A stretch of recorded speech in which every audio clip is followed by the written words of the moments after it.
And Stroud back to pass. Sets it as 35. Fires down the right sideline. Harrison got it inside the 20. Harrison all the way to the house for Ohio State. This is 365 Sports, powered by Sikkim365.com. Better snap this time. TCU brought extra rushers. Sanders runs away. Sanders inside the 5. Touchdown. 365 Sports is presented by IdealMRI.com. High-quality MRIs for $497 or less.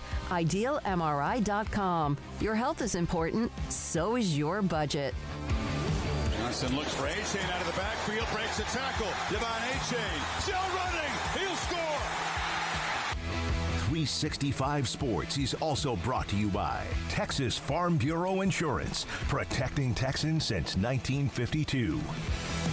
For Stetson, who at least at the beginning of this play lines up under center with Kenny McIntosh behind him, and it's Bowers, just like Stitch talked about in the open. Just get him the football. There he goes.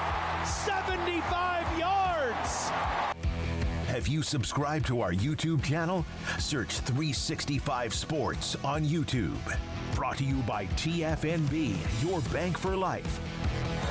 2nd down and 4. Prescott. End zone touchdown, Dallas. Now here's Paul Catalina and Craig Smoak. Smokey's out today. He'll be back tomorrow. Paul and Craig bringing you through a Tuesday after a Monday night football playoff game. That I thought was very it was more stressful for me than it should have been early on, but the Cowboys win that one. We'll talk to Kyle Yeomans, our old friend, about that. He's also doing the Baylor-Texas Tech game for Westwood on radio tonight. That'll be at 5 o'clock, moving backwards in the lineup kind of right now. Mack Rhodes will join us at 4:30. We got Craig's off the radar, but first hour or so, pretty wide open. And Craig, I will say this before we get into anything that happened last night in the Cowboys game. I actually... and this is weird, I expect a medium to large size college football story to break, because the last 2 days, like, everything's been kind of formulaic and like normal things. You know, Baylor's hired a new running backs coach from Oregon State, A.J. Stewart. He had a little time at BYU. You see there from Adam Rittenberg. So that role is filled after Juice Johnson left to go to Texas Tech. But most of the news is stuff like this. So I'm kind of hoping that this means that we've had a little quiet time in the week after the national championship last week, that we will finally find out what the Big 12 schedule is going to be. Yeah, I mean, if they're going to do it, they're not going to do it today at this point. That's pretty clear. I don't know what the holdup is with that. I don't understand the secrecy or the delay at this point. I saw somebody, I don't know who it was the ACC or something like that. I just caught it in passing that was like, hey, we're announcing our schedule on Tuesday morning at 11:30 East, or, you know, something along those lines. And I was like, wow, that'd be nice if the Big 12 just did that. Like, hey, the NFL makes a whole show of just releasing their schedules, and it's not really that entertaining, quite frankly. Like, it's fun for fans to get it and to be able to go, like, win, loss. Like, I get why people get excited for it, but as far as, like, a TV presentation, I think it's just one of those things that the NFL takes and, like, makes so over the top, like, honestly.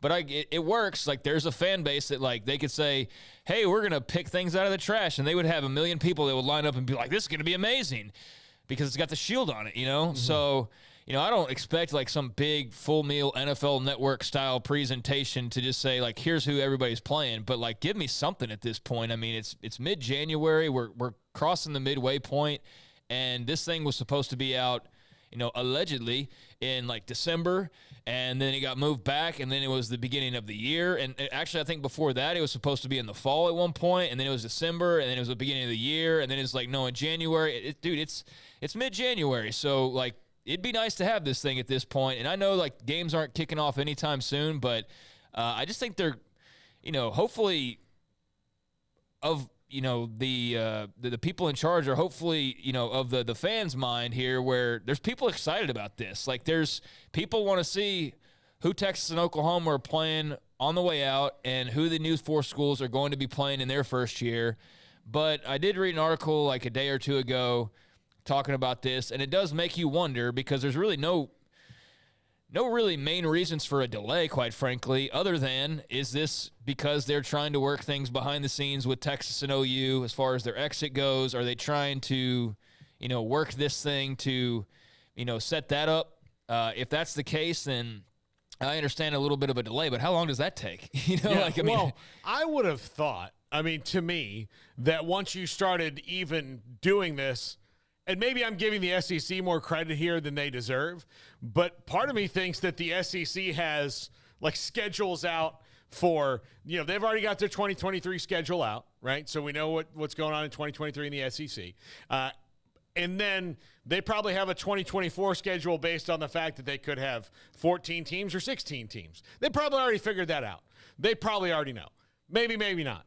The Big 12 is still, new commissioner and all the stuff that's going on. TV deal that the SEC didn't have to work out. There were other things that maybe took a little bit of precedence, but that's what, like, I'm kind of hoping, since we have a bit of a lull in the news here, we actually get to, maybe hear what the schedule is, because, they're going to start playing 9 months from now, less than 9 months. You'd like to, maybe let your fans plan a little. So the other thing about the Big 12 that they need to kind of realize is that travel to some of these away games is not going to be as easy now that you've got a near coast-to-coast conference. When it goes from, Provo, in the Mountain Time Zone to the Eastern Time Zone, look, if I'm a BYU fan, and look, they travel immensely.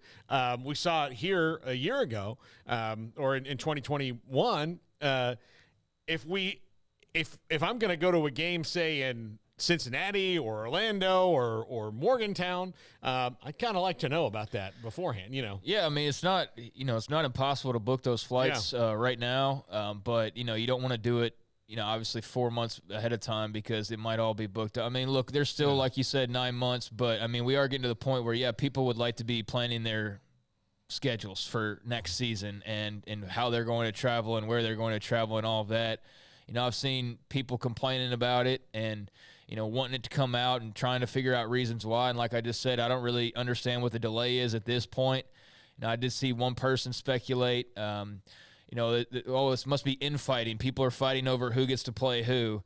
And it's like, who's the ones fighting? Because it better not be anybody new. They don't. With all due respect to those fan bases, you haven't even played a game yet. So I sure as heck hope it wouldn't be like, BYU or Cincinnati demanding to play Oklahoma on the way out. So I don't see that. No, I would think that of the 4, only one of them has a request that's reasonable. It's Houston, like, hey, can we just make sure that we get the horns at our place? Yeah, maybe a BYU or Cincinnati want to play Oklahoma. Like, I get they probably want to play Oklahoma and Texas, and this will probably, without a bowl game in the future, be their only opportunity to really do so in the foreseeable times we're living in. But yeah, so I don't think it's that. Perhaps it's some of the original schools or the traditional school, or, the remaining 8, whatever you want to refer to them as. Maybe it's them trying to jostle their way to get who they want to play. Like, no, we want to play both Texas. Because I would imagine all the Big 12 schools probably want to play Texas and Oklahoma. So maybe that's the delay. It's trying to make everyone happy in that regard. But yeah, come on. At this point, come on. Let's get this schedule out there. Spring ball is not that far away, quite frankly. We got a couple months. Some might start sooner than that. But, yeah, it would be nice to have, especially with a lull. But at the same time, kind of sort of okay with a lull, because, honestly, on the Baylor side of things, every single day has been some news piece of a coach leaving, or a coach hired, or a player leaving, or a player transferring, or a player signing, or a player committing. And I love it, don't get me wrong. But a lull might not be a bad thing because it does seem like you can't, go a day without some piece of breaking news. So maybe we're hitting that little bit of a lull. But, yeah, certainly when the schedule comes out, that will get everybody going. I'm with everybody else. Like, what's the delay? What are we waiting on at this point? Let's get it out there. And I just wish they wouldn't have said anything to begin with because they've now delayed it a couple of times, and it's sort of disappointing. But I'm sure once it gets out there, everybody will forget about how long it took, and we'll all start to argue over who's playing who and why this team's not playing that team and what have you. But it is very interesting because, in years past, for many years now, you just say, if you're a Big 12 team, we know who we're playing. The only question is it home or away? And most of those answers you've had now. It's just a matter of when it first started of like how it would begin, but you've known home and away now. And really your only question is what weeks of the year are we playing these teams? And that's it. That's all you really needed to fill in because you already knew your non-con and all that jazz. But, yeah, I'm ready to see it. We know who Baylor's playing. We know who Texas and Oklahoma and who all those teams are playing as far as non-con. But, yeah, give me that Big 12 schedule so we can start to parse through this thing and start to make some really outlandish and dumb predictions that will change here multiple times over the next few months. Yeah. By the way, Wet Blanket, who's an Oklahoma State fan, said I could use a lull too. Yeah, I bet. I mean, if you think about it, though, really, guys, right? We love news, but it's just boom, boom, boom, boom. And you think about, when did the season end? Because it doesn't really feel like it did. No, it really doesn't. It was over. It was a week ago, over a week ago. Yeah, now, I'm as big a college football guy as there is. So, yeah, I can imagine there probably are some fan bases that are like, all the news has been great. Websites, radio shows, been fantastic to have all that's going on, but yeah, just a couple days where you're just not what's going on Twitter? Yeah. Who's in the portal now? Who do we just get? What coach is leaving? That might not be so bad, but no, it's definitely, I'd rather have headlines than not have headlines, that's for sure. But that Big 12 schedule, once that drops, that'll be a lot of fun. The UCF was the athletic director. Was that okay? Supposed to be out today, right? Isn't that what he said?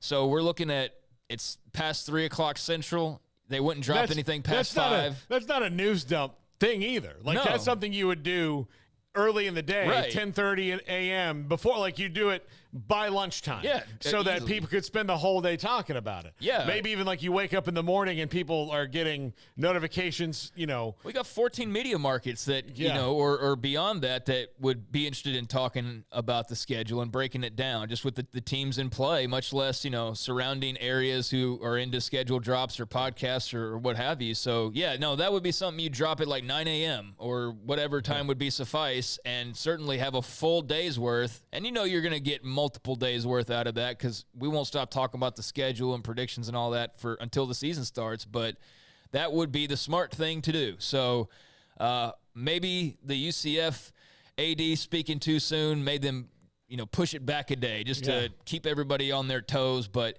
it feels like it's got to drop here pretty soon. And I know a lot of people are antsy over seeing these schedules. Yeah. By the way, TJ Scott asked, does ESPN and or Fox have any input on the schedule? Yeah, I'm sure that they do. I'm sure they do. Yeah, I don't know.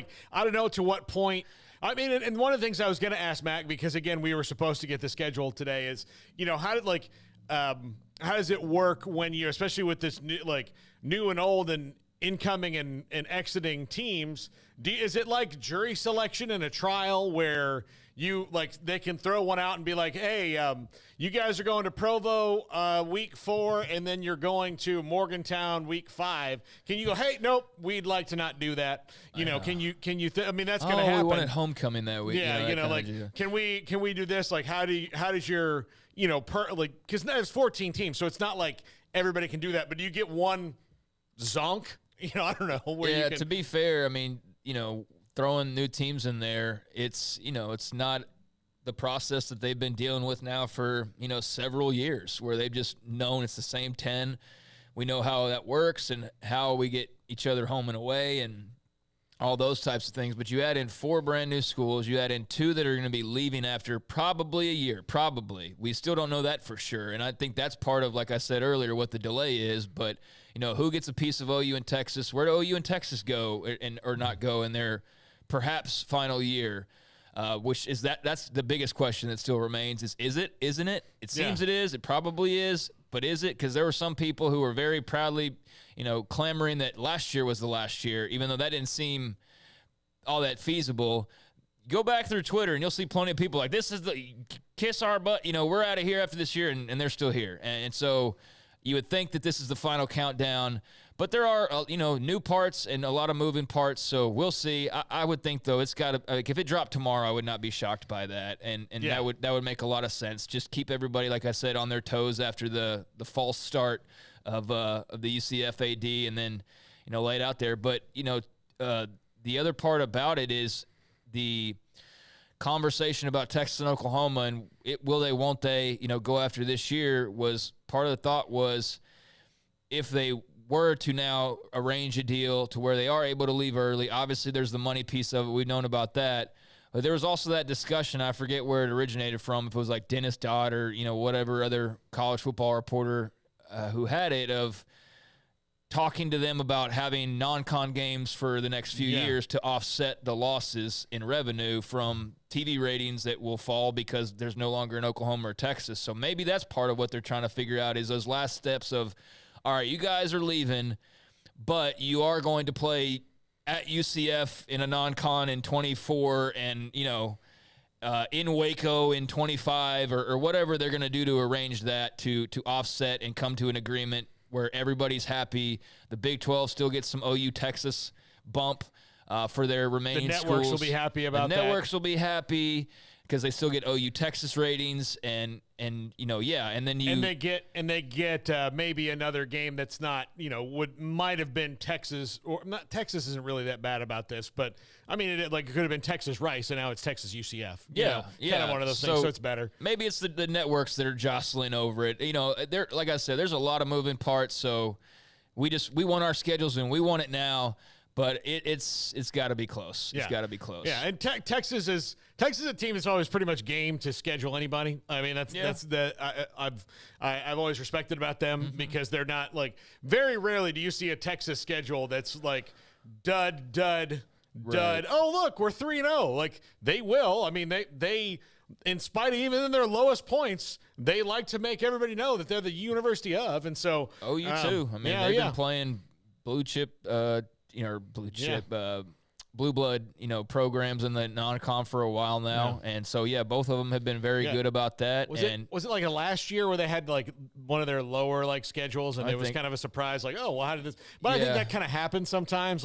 You can't just, they can't all be winners. Sometimes it's just how it works out because scheduling's tough.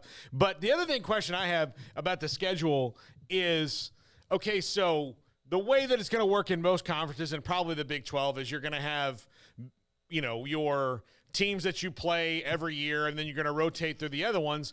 And for example, in the ACC, if you're, if you're UNC and your three rivals are Duke, Wake Forest, and Georgia Tech, you're going to play them every year, and then every other year you're going to go to Syracuse, and then you won't go to Syracuse the next year. You'll replace that with Louisville, and then the year after you'll be, you'll flip that home and home, but it won't be home and home back-to-back years. It'll be home and home every other year. So how do you navigate that if you have 1 year of the schedule that's not going to matter, which would be this year if this is the last one? So I think that's probably other things you have to negotiate or navigate. And if you have 2 years of that, then you pretty much have to say that the real schedule starts in 2025 and that anything you did flipping home and home or 1 year over the other didn't matter. It was just the 2 years to get out. And that might bother some teams because then they're like, well, what if we don't get, a trip there's going to be, look, everybody's going to get trips to Texas because there's multiple teams in there. But believe you me, everybody's going to want to take trips to Florida every so often because of the recruiting down there. But if you, say Tech all of a sudden, has to go 3 years before they get their first real trip to Orlando, they may be like, hey, what are you doing to us here? We want that for our recruiting. So those things have to be navigated out as well. Baylor has a new running backs coach, A.J. Stewart. He comes from Oregon State. 196 rushing yards a game, which was fourth in the Pac-12, which is pretty darn good. If they're just under 200 in their fourth, you can see how much rushing was going on in that league, which is a pretty darn deep league this past season. He spent some time, 2 years on the staff with Jeff Grimes and 1 with Eric Mateos at BYU. So there's the connection. And again, another coaching hire that wasn't outside the tree, so to speak. That Baylor, I think Craig would like to continue to kind of hit the ground run, or not continue, but hit the ground running when it comes to this, because of this kind of upheaval of the roster and the coaching staff and everything that's happened in the last, 2 months, really. Since Dave Aranda arrived, really, yeah, about exactly. the coaching staff. That's true. So, that maybe bring back in some people, or if you're bringing in new people, someone who's familiar with the wide zone, somebody who, they trust, and not maybe, an up-and-comer or someone that's there. They're trying to stay stable at that. One of the most consistent positions over the last 2 years has been running back, especially even this year, where didn't know really what it was going to be, and they got the most out of what they had.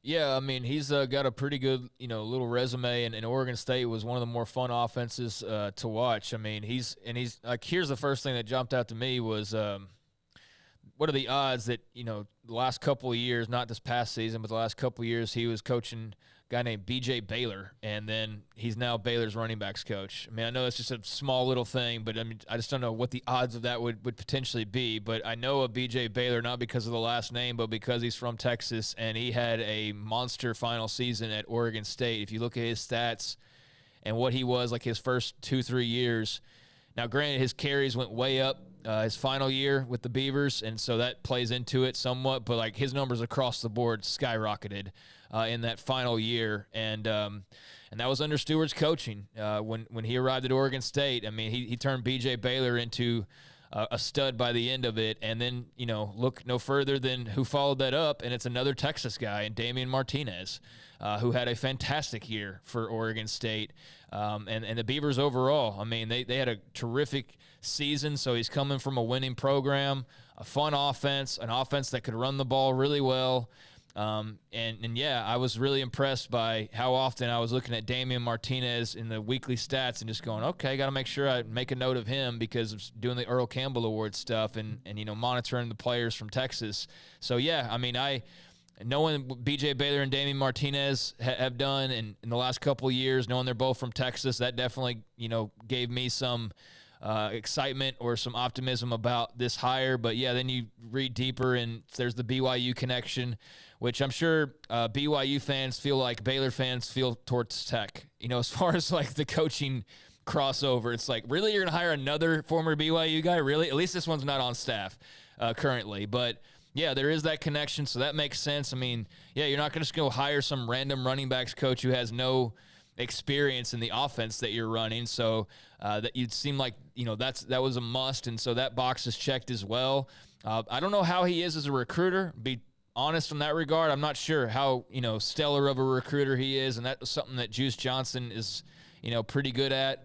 I saw Juice Johnson was, out taking pictures of all the high schools he was visiting for Tech now at this point, but that was where he had, some strong suits, and so I don't know how Stewart fits in as far as that goes, but if he can go find another B.J. Baylor and go find another Damian Martinez, those guys weren't exactly 5 stars. He made that work A-okay. They put up big numbers, so I'd be fine with him finding the next Damian Martinez or B.J. Baylor rather than, Bijan or whatever, but you like to have Bijan, don't get me wrong. Just saying that how good or not he is in that regard, he's had or found talent, and it's worked. So I think based on, Oregon State's success and their running back success, it's a pretty interesting and good hire based on the responses I've seen from Beavers fans, whose degree of knowledge, probably varies, but still they all seem to be like, damn it.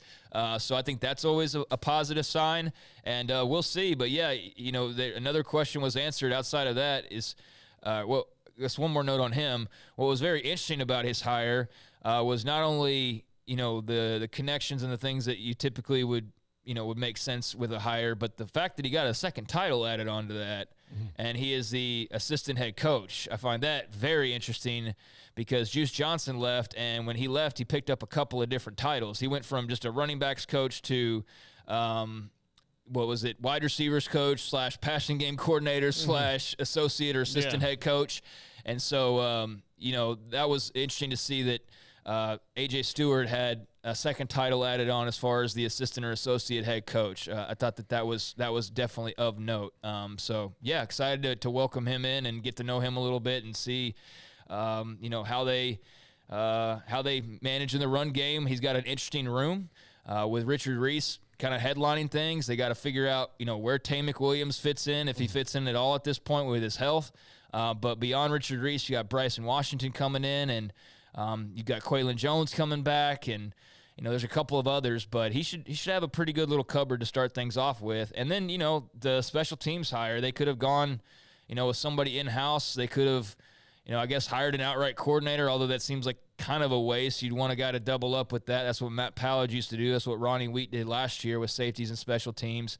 But they went out and got Tyler Hancock from Charlotte, and based on what I just heard a few minutes ago, he's not going to be like a 10th on-the-field assistant. Mm-hmm. So for the folks who are like, why would we do that? Why would we burn a recruiting spot?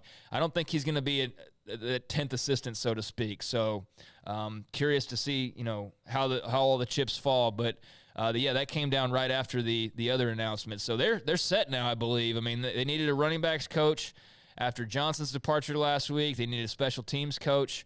And now they've got, I think, all that they need. So it's onward and upward. If you want to know how it's going to work, Ed Foley wasn't an on-field coach when he was brought in by Matt Rule, and he was the special teams guy, So he wasn't an on-the-field coach, but he's the one who worked with the special teams in practice. When you say on-the-field coach, it means the 10 you can have on the field and game day, that kind of thing. So just to clarify, all right. And you can also go on the road. Yeah, on the road. Yeah, that's the important part. That's the important part is that you can, as a 10, one of the main 10, you can be out there traveling, recruiting, hitting the hallways and all of that. And so that's why it's of interest.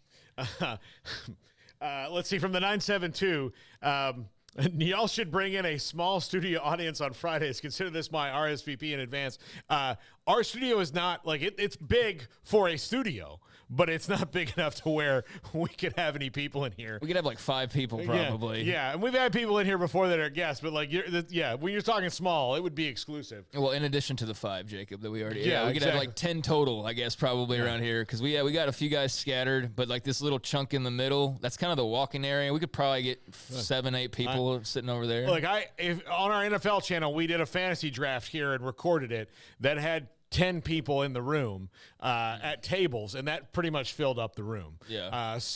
But appreciate the idea. But if we do that, we're gonna have to sell tickets. I mean, I see how much turn it in the look.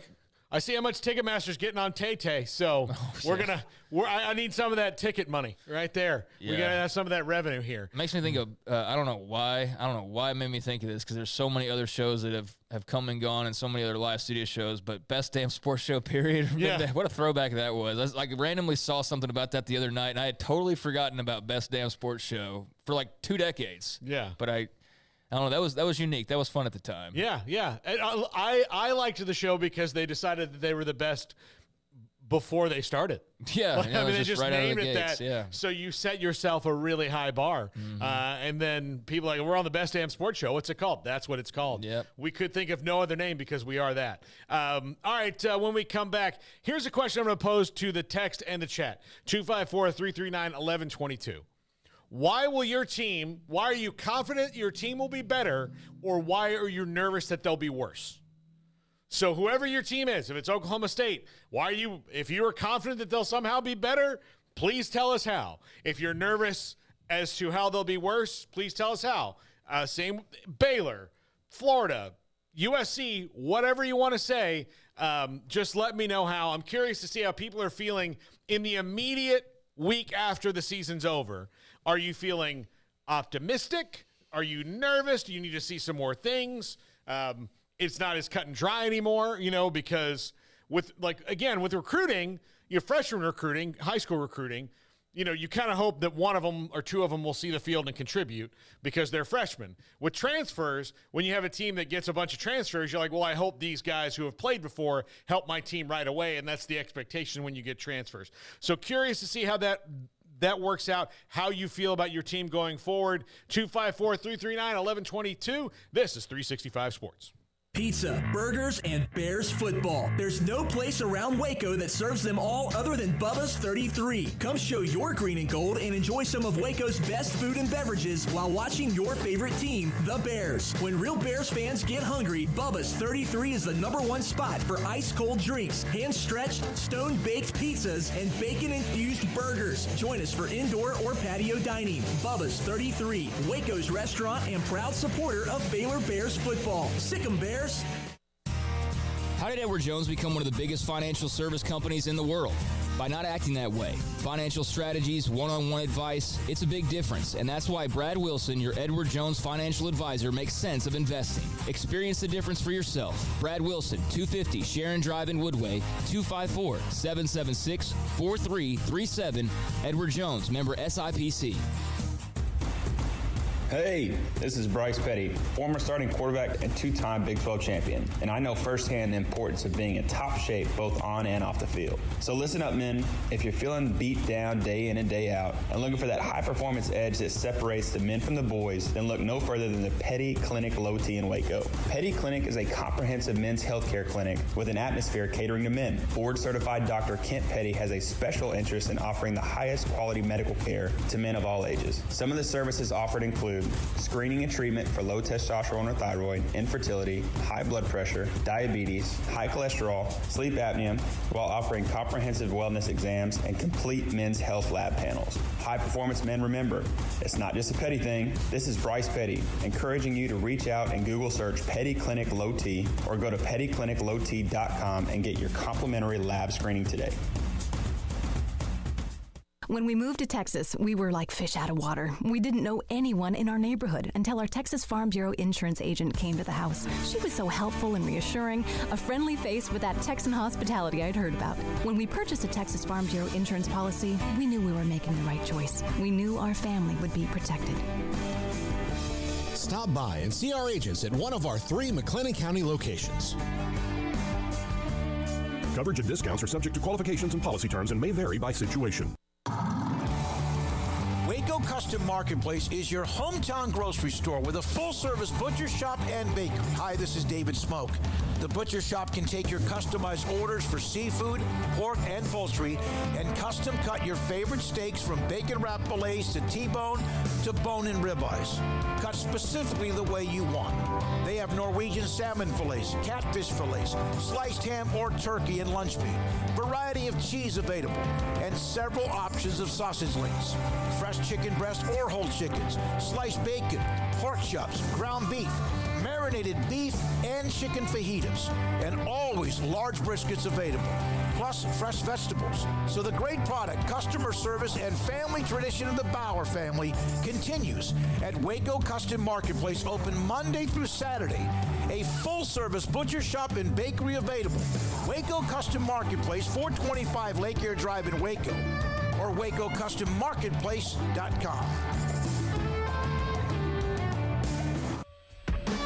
Welcome back to Sikkim 365 Radio. The 3 o'clock hour is sponsored by Waco Custom Marketplace. Meats, sweets, Texas treats, and a cut above the rest. 425 Lake Air Drive, Waco.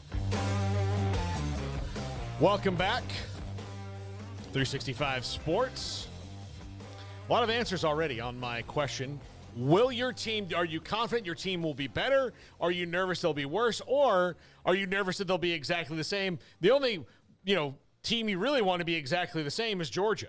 Like, if I was a Georgia fan, be exactly the same. Be 15-0 again. Everyone else has room for improvement because you didn't win the national title. Narrow window, though it may be. So going through some of those. By the way, on the schedule, on the chat room, there was some talk about why can't Texas and Houston play at Reliant Stadium, which I'm sure the Texans would love, Reliant Stadium would love.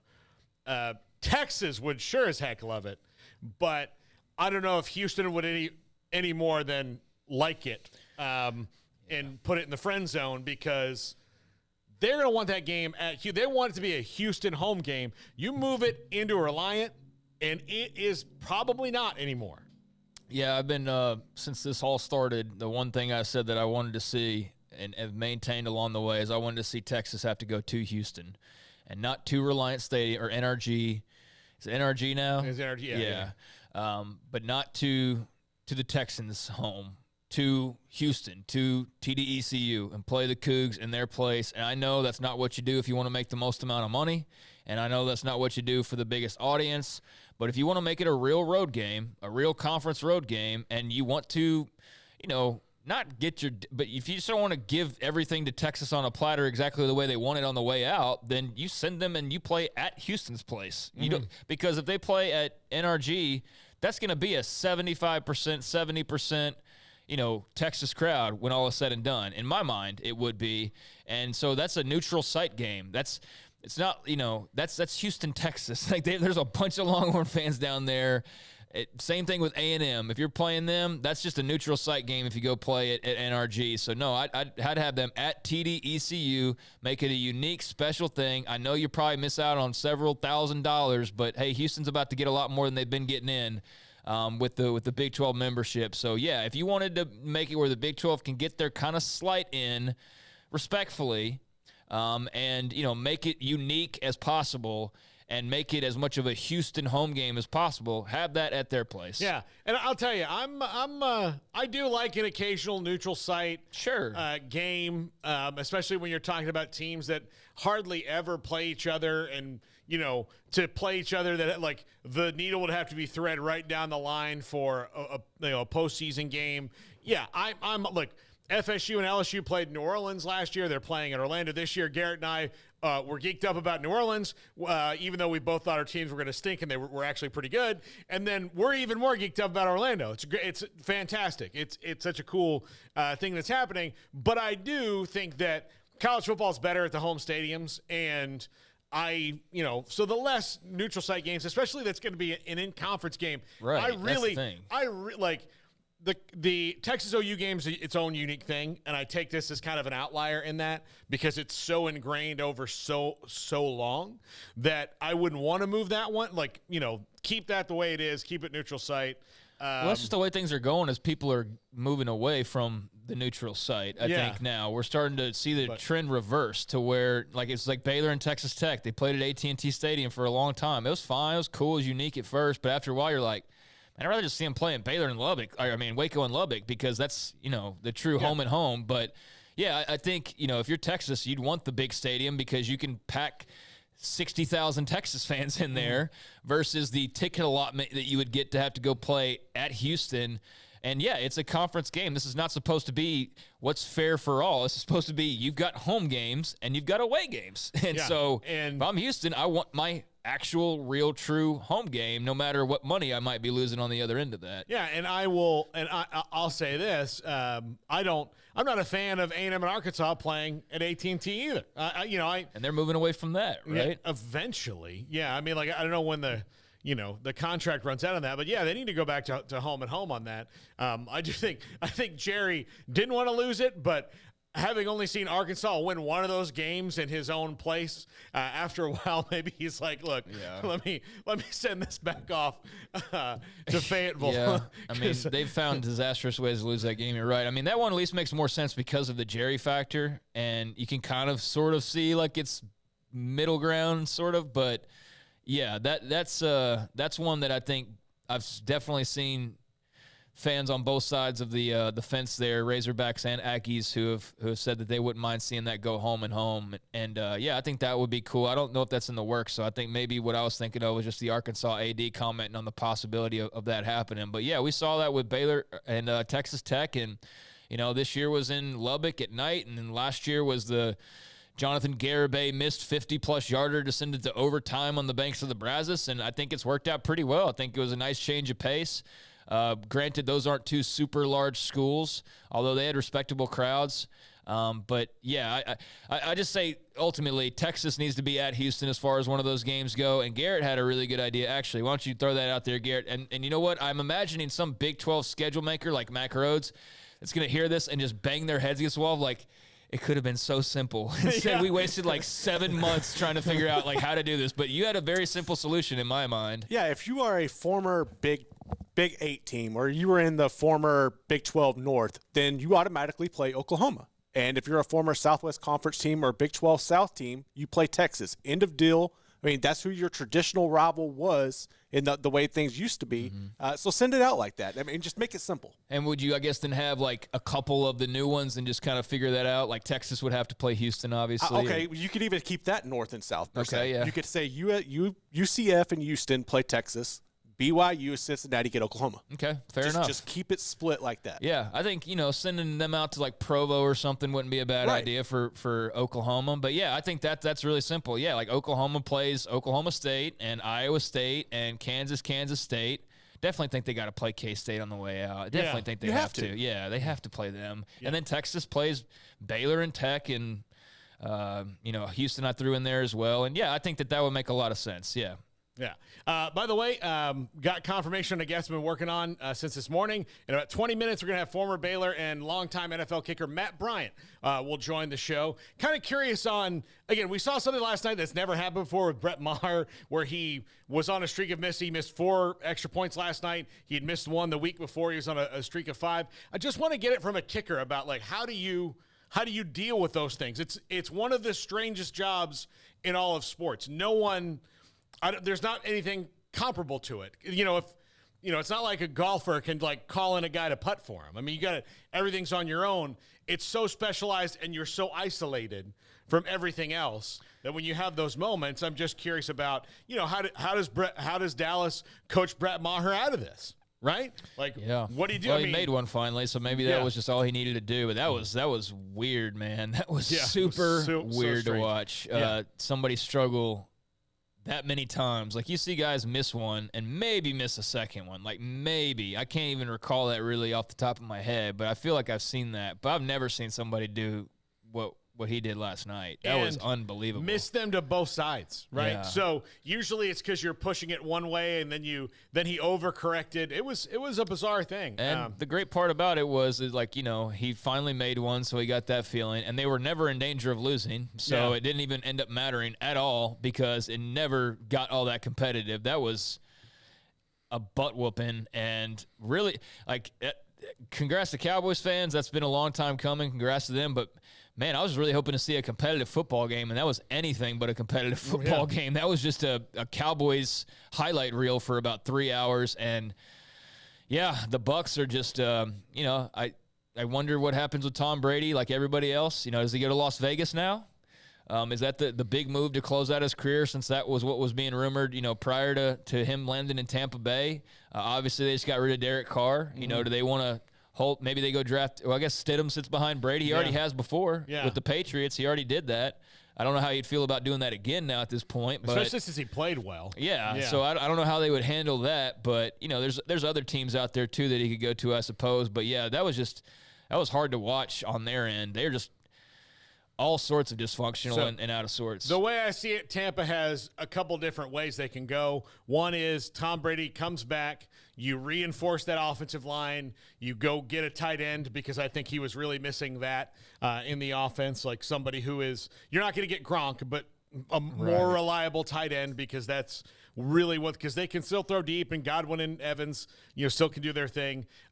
Or if Tom Brady leaves, then you look at your roster and go, all right, well – that means that we have to kind of maybe rebuild this thing a little bit. I trade Mike Evans for as many draft picks as I can get. They're old. Like, their whole team just feels old. I start moving the pieces that are that. Levante David may not be back, so I start building around, okay, on defense, I've got Vita Vea and Devin White and guys like that. I build there and see what happens. But I know that Tom Brady doesn't want to go out like that, which is why I tend to think he'll be back, but that doesn't mean he won't go out like that again. Right. And sometimes you just got to. That was bad though. Like, that was. I mean, he was. They were.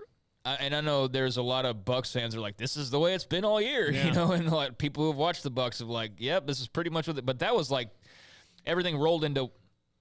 One night of just every bad thing. I mean, he's sitting there skipping the ball to receivers. Like, they're not even running the right. Like, it was just bad. The Cowboys did exactly what they had to do. They had to make it to where in the last 8 minutes of the game that Tom Brady, the miracle was impossible. Right. Where it was, okay, you're going to do everything you can to make it look more respectable and score another touchdown or two, but there's no way, after they scored their second touchdown, they recovered an onside kick. Well, they would have had to do that in 2 minutes exactly 3 more times.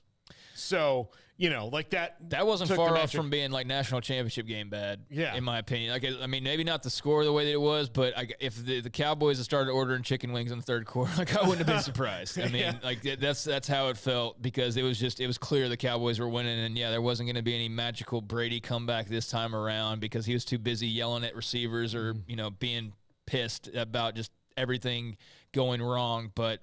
Yeah, that was some. I mean, I can't imagine that's the last game we see him play in.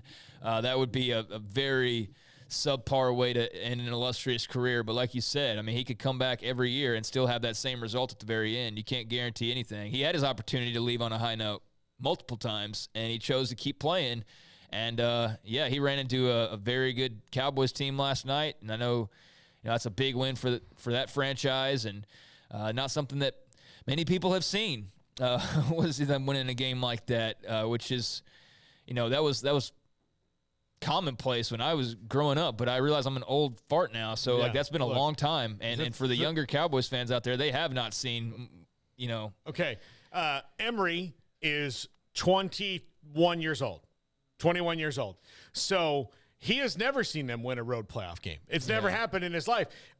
His parents have to tell him about the 9 years before he was born that it happened. And Jacob, were you alive in 1993? Okay. So, yes, Jacob was 2 years old.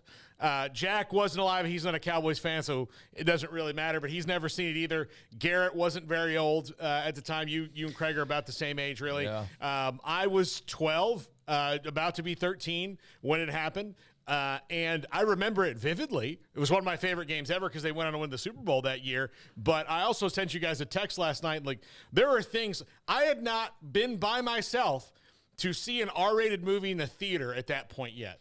That was about 6 months from then, and my mom didn't even know about it. We told her we went to see another movie and went to see a movie with Dennis Leary called Judgment Night.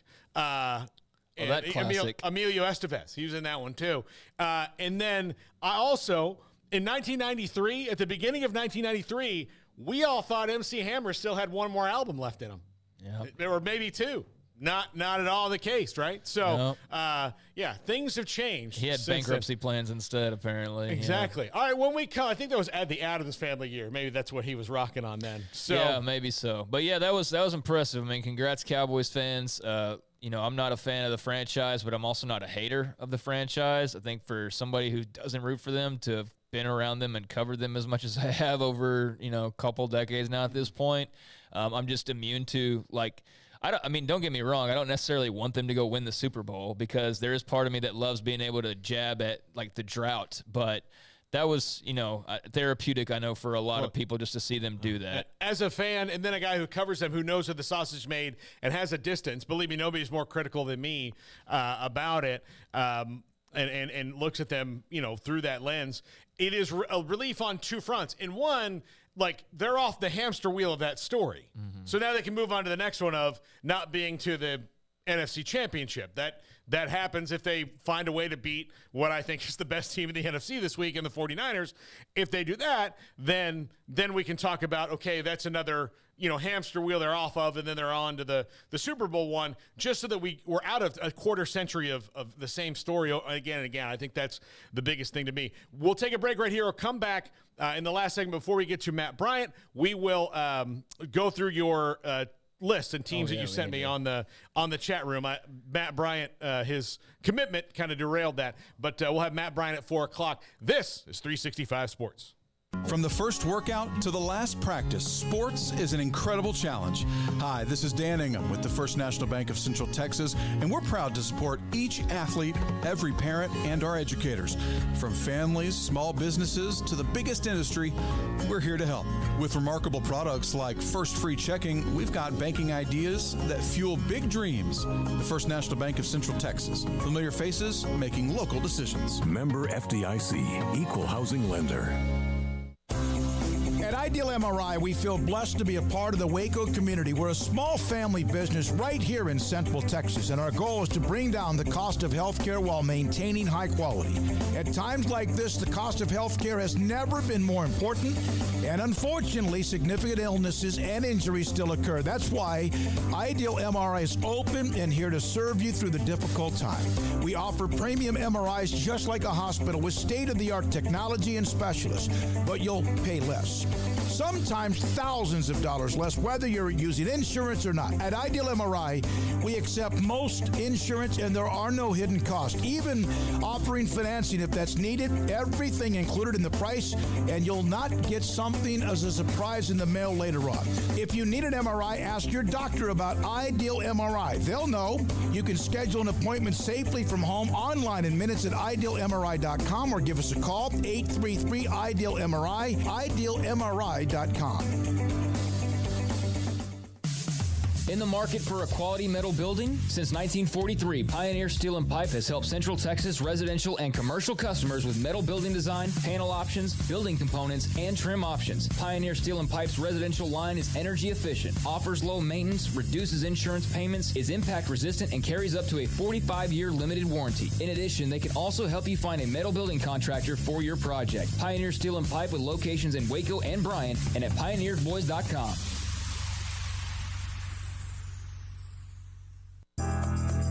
Riverbend Liquor and Wine, Lakeshore Drive, North 19th Street, right behind the bank, is a hidden gem in Waco. If you're a fan of bourbon, especially local Texas bourbons, that's where you gotta go. Balcones, TX, Devil's River, whatever it is, they've got it. Riverbend Liquor and Wine, plus the best selection of craft beers in Waco, seasonally churned out throughout the year, whether it's spring, summer, fall, or winter. Riverbend Liquor and Wine, best selection of craft beers, a speedy drive-through window, and excellent customer service. Find out more on Instagram or just go by and see them. Lakeshore Drive at North 19th Street behind the bank.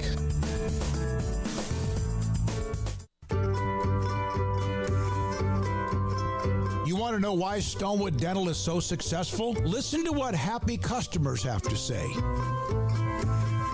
It's pleasant. It's different than any other dentist office. I really feel like they care. And it's not that you're here for 2 hours waiting on someone to take care of you. It's quick and easy, and I bring my kids, and my kids love being here too. They really love the treasure box. Staff is really nice and accommodating, real friendly.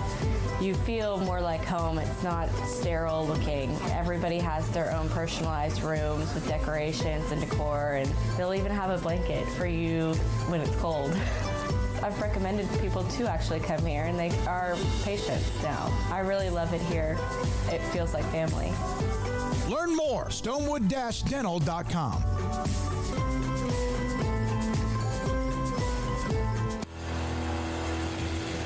This is 365 Sports. Are you a Sikkim 365 superfan? Then try out our premium subscriptions at Sikkim365.com. Welcome back. 365 Sports. Paul Catalina, Craig Smoak. Smoak will be back tomorrow. Let's see. I am trying to scroll back through here. Okay, so I asked before, why are you confident that your team will be better, or are you nervous that they'll be worse? Or are you happy that they might be the same? So, let's see. I had it, and then I lost it. Arkansas will be worse. This is from Smalls. Arkansas will be worse having lost our DC, Barry Odom, and God forbid we lose our OC, Kendall Briles. And we'll see about that. I don't know if Kendall is going to go to TCU now or what's going to happen there. The Jets have cooled there, but I think if Sonny Dykes gets his way, then Kendall Briles will go there. But we'll see how it goes there. Yeah, I mean, if it's clearly, being reported for a reason. I mean, I think that they very well could have thrown a flare out there just to see what the reaction would have been, but even that was intentional. I mean, that was the name that was thrown out there, not, Jeff Smith or something. They threw out Kendall Briles for a reason, to gauge the reaction. The reaction wasn't great. Plenty of people have said, well, it's hypocritical to not want him, but to have two other guys already on staff. And that's true. It's also kind of hypocritical given how much, trash was being thrown from that direction just a few years ago over the same people. Yeah. same staff, just in a different place, but now they're okay. So there's that hypocrisy as well. But, like I said yesterday, just from a football standpoint, Kendall Briles will be a good hire.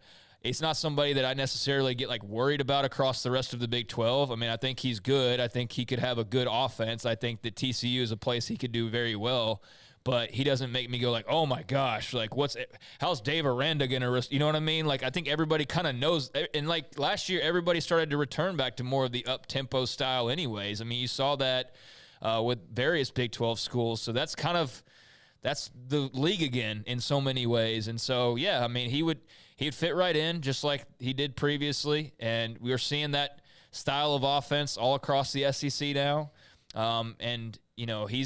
He's a guy who's, been a lot of different places since he was in Waco. So, I mean, yeah, I can't say, no, they can't hire him. That would be blah, blah, blah, blah. I mean, yes, on the surface, it would be pretty hypocritical because a lot of people who said some really nasty stuff would suddenly be cheering for the same guy, family, whatever.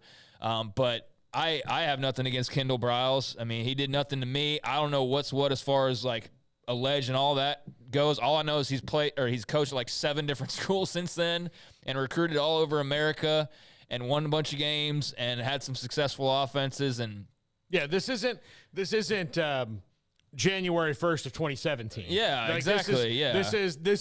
There's some distance between it. Right. The coaches have all been hired on the staff except for Art. Kendall, he's been where he's been. There's no reason to not really hire him outside of just if it's Kendall Jones. Yeah, they'd be well, he was on the Baylor staff, but at least his name's Jones because they've done that twice already, right there at TCU. So again, I've seen a lot of them looking back, we probably should have said something about you didn't care then, you only care now because of the history that's between the Briles family and TCU back then. That's what your history is. And I don't think I think most of the fans that are saying that are not necessarily sticking up for the true ethics of it. They just don't like the idea of it. Well, I think, I saw somebody put it this way, and I thought it was Sonny Dykes built up a lot of goodwill this season. Yeah. And why would you then turn right around and do something that splits the fan base? I mean, and I question that too. I guess he either just thinks that it's not that big of a deal and didn't realize how certain people would respond, which is fine. Or 2, he just doesn't care, and that's not so fine because that's not a good precedent to start setting in year 2, no matter what you just did by getting to the national championship game. So I do see the standpoint of it was going so well. Why'd you throw this bomb into the equation, out of nowhere? But we'll see what happens.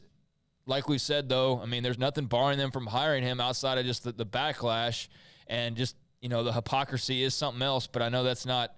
It's not like Gary Patterson's hiring Kendall Briles either. It's a different regime, but still it's weird. It's definitely weird given the Baylor TCU history. Yeah, King Williams 3DC, seeing how I'm an Oklahoma State fan and a Las Vegas Raiders fan. It's hard out here for a pimp. Can you stop there to read that in a second? I was saying to the Arkansas fan, I could definitely see where you're kind of I don't know about next year. I for sure. I mean, KJ Jefferson's coming back, so that's a great starting point, but you also thought that was in tow of Kendall Briles. So that, I think that's the piece that you got to see. Okay, is Kendall going to be there or is Kendall not going to be there? And then you kind of can move on from there. Yeah, absolutely. Let's see. Paxton says he's feeling good about Texas. I expect 10-2 or 11-1. Sark is finally starting to develop the talent unlike past Texas coaches. He improved from year 1 to year 2. So if he makes the same jump, Texas will be really, really scary in year 3. The one thing I do not agree with that I'm seeing from a lot of Texas folks is just that they're just going to go replace Bijan. Yeah. Because they've got another 5-star coming in. It's that's not exactly how it works. But I understand everything around the running back who could be, Jonathan Brooks or Cedric Baxter or whatever. And Baxter's really the one that they point to, just replace a 5-star with a 5-star. I get that, but Bijan's pretty special, man. It's kind of thinking that is you're a fan of Deadwood. Occasionally they find the big mother lode of gold, right? And most of the other thing, it's still gold, but it's not that. You're going to have good players. You might have a piece of gold the size of your fist, but Swearingen just fell ass backwards into a hole, Sledging. Yeah. Sledging. Yeah. So. No, I think that Texas is going to be really good. and they could very well replace Bijan, pretty effectively because everybody around him is going to be better. I mean, you're going to get Isaiah Nayor back, and imagine if you could have had him this past year. I do think they got to figure some, like, is Xavier Worthy happy now, or is he like going to be kind of what felt like almost wishy-washy most of last season? It'll be probably his last year because he'll be a junior now, so he could be draft eligible. So does he? I don't know. Like, that seemed weird. I was expecting much more out of him last year. But Quinn should be better. Offensive line will be better. Defense is getting a lot of pieces back. I mean, on paper they're stacked and ready to go. I don't know about just plugging and playing anybody in place of Bijan, but if you do by committee, or very well could be that Cedric Baxter ends up being the next big thing. I don't know, but they're definitely going to be like a top 5 team to start next year, and they should be. Yeah. All right, just a couple real quick. Roger Dodger, USC 11-3 again with 3 losses coming due to Alex Grinch and an awful defense. Wet blanket. Oklahoma State man here. Nervous is an understatement. I don't have a clue what next season will be like. Yeah. I get that. It's just that's such a weird offseason. 2 different BYU fans here. Cougar Tracks, I'm nervous BYU will have a tough go the first few years. Bowl eligible will be okay. And Provo Cougar fan, who says he's going to get in his RV and drive to Orlando when that happens. BYU has already been playing a P5 schedule and should be ready for the Big 12 grind. Home and road schedule TBA will be crucial for obtaining bowl eligibility. That's very true on all counts. And we'll save some of the rest for post Matt Bryant. But by the way, Tristan Gebbia, is it Gebbia? I think it's Gebbia, but Gebbia, double check on Oregon State quarterback who is transferring. He is going to go to Ohio State. Okay, wow. So he is not Ohio freaking what? Yeah, I think Ohio State. They've got young quarterbacks. I think they probably want a veteran in there. Wow. But yeah.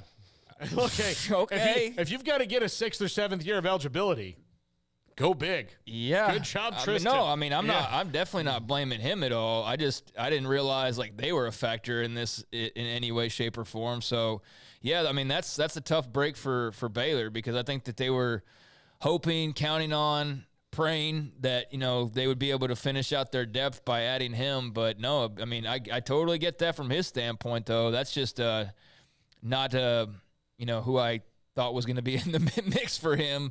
Judging by Garrett's reaction, not you either. Yeah. No, not Ohio State. So, that's interesting.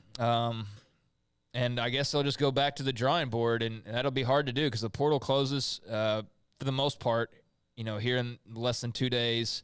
And I know there's still some ways that can go, but it's not easy to find quarterbacks. And when we roll back around, like USC with Caleb, that's going to be awesome. Yeah. You lose Jordan Addison, of course, and you lose some other guys, but Brandon Rice looked really good. Yeah, they look like they're going to be pretty well set up, but except for defensively, you do wonder, okay, it is going to probably be, cutting time for Alex Grinch, one would think, next year, because you can't really continue to. And not like they've dragged it out. It's just they've just got there. But the reason Lincoln Riley has not won in the postseason the way that people expect him to is because of the defense. Yeah. There's not another reason. No. There's not another, you can't, it's not going to be we got to really go and watch the film and break down. No.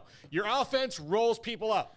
But then when you play teams that are equally as good on offense, you can't get in their way. Yeah. So you don't have tough stops. You don't do those things. So that's why. So yeah, and we can circle back to Oak State and BYU. Oak State, I've been saying the last few days, I think it's really interesting what they've done and what they've had to do in the transfer portal. I think that they are either, and I think I've said this a few times, they're crashing down as we speak, and this is the end of the road for Mike Gundy in the next couple of years, or he's about to pull off a miraculous turnaround with a fresh roster, and he need to just get some other guys out of there and rewire this thing. And either is entirely possible at this point because he's a really good coach. And look, heard it from media members that everything seems to be okay. It's just kind of some weird stuff, and then heard it from a couple other sources that maybe it's not that way. So it's probably somewhere in the middle of all that murkiness. We'll take a break right here. When we come back, former NFL kicker and Baylor kicker Matt Bryant joins us. This is 365 Sports.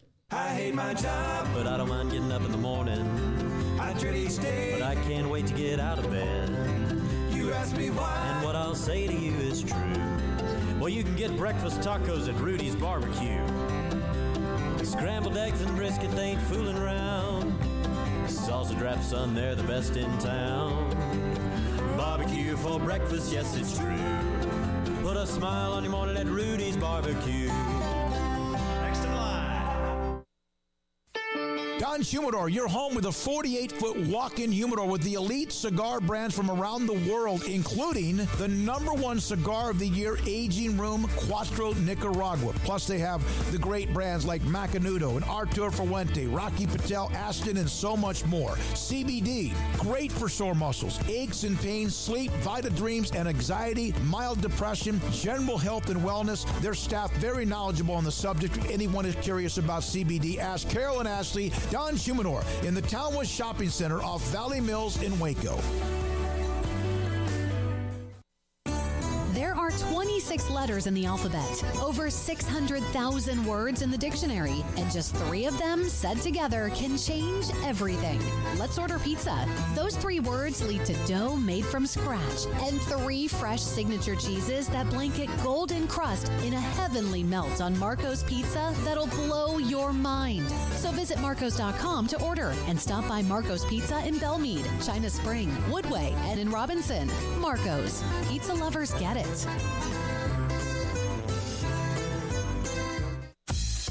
Baylor Scott and White, Southwest Sports Medicine and Orthopedics, the team physicians for Baylor Athletics, diagnosing and treating all sports-related injuries, including concussions. These specialists also provide orthopedic services for athletes and non-athletes alike, whether it's knee or shoulder pain, hand or wrist injury, orthopedic spine care, and even an arthritis and total joint clinic. Trust the doctors Baylor Athletics trusts. Baylor Scott and White, Southwest Sports Medicine and Orthopedics wants to get you back in the game.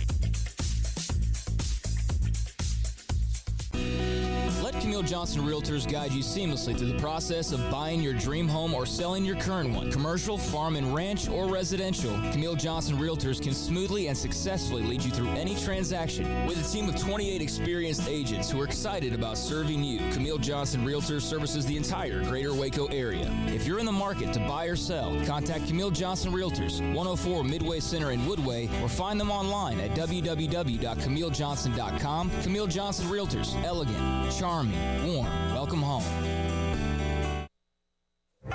Boots add protection. Good boots help you climb better and move forward faster. And when your son or daughter steps into the boots of a U.S. Army officer, they also learn how to lead.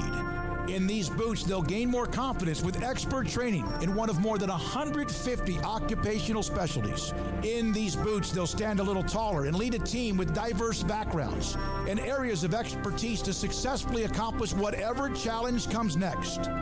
In these boots, they'll earn respect with valuable experience from day one that will give them solid footing for success into the future.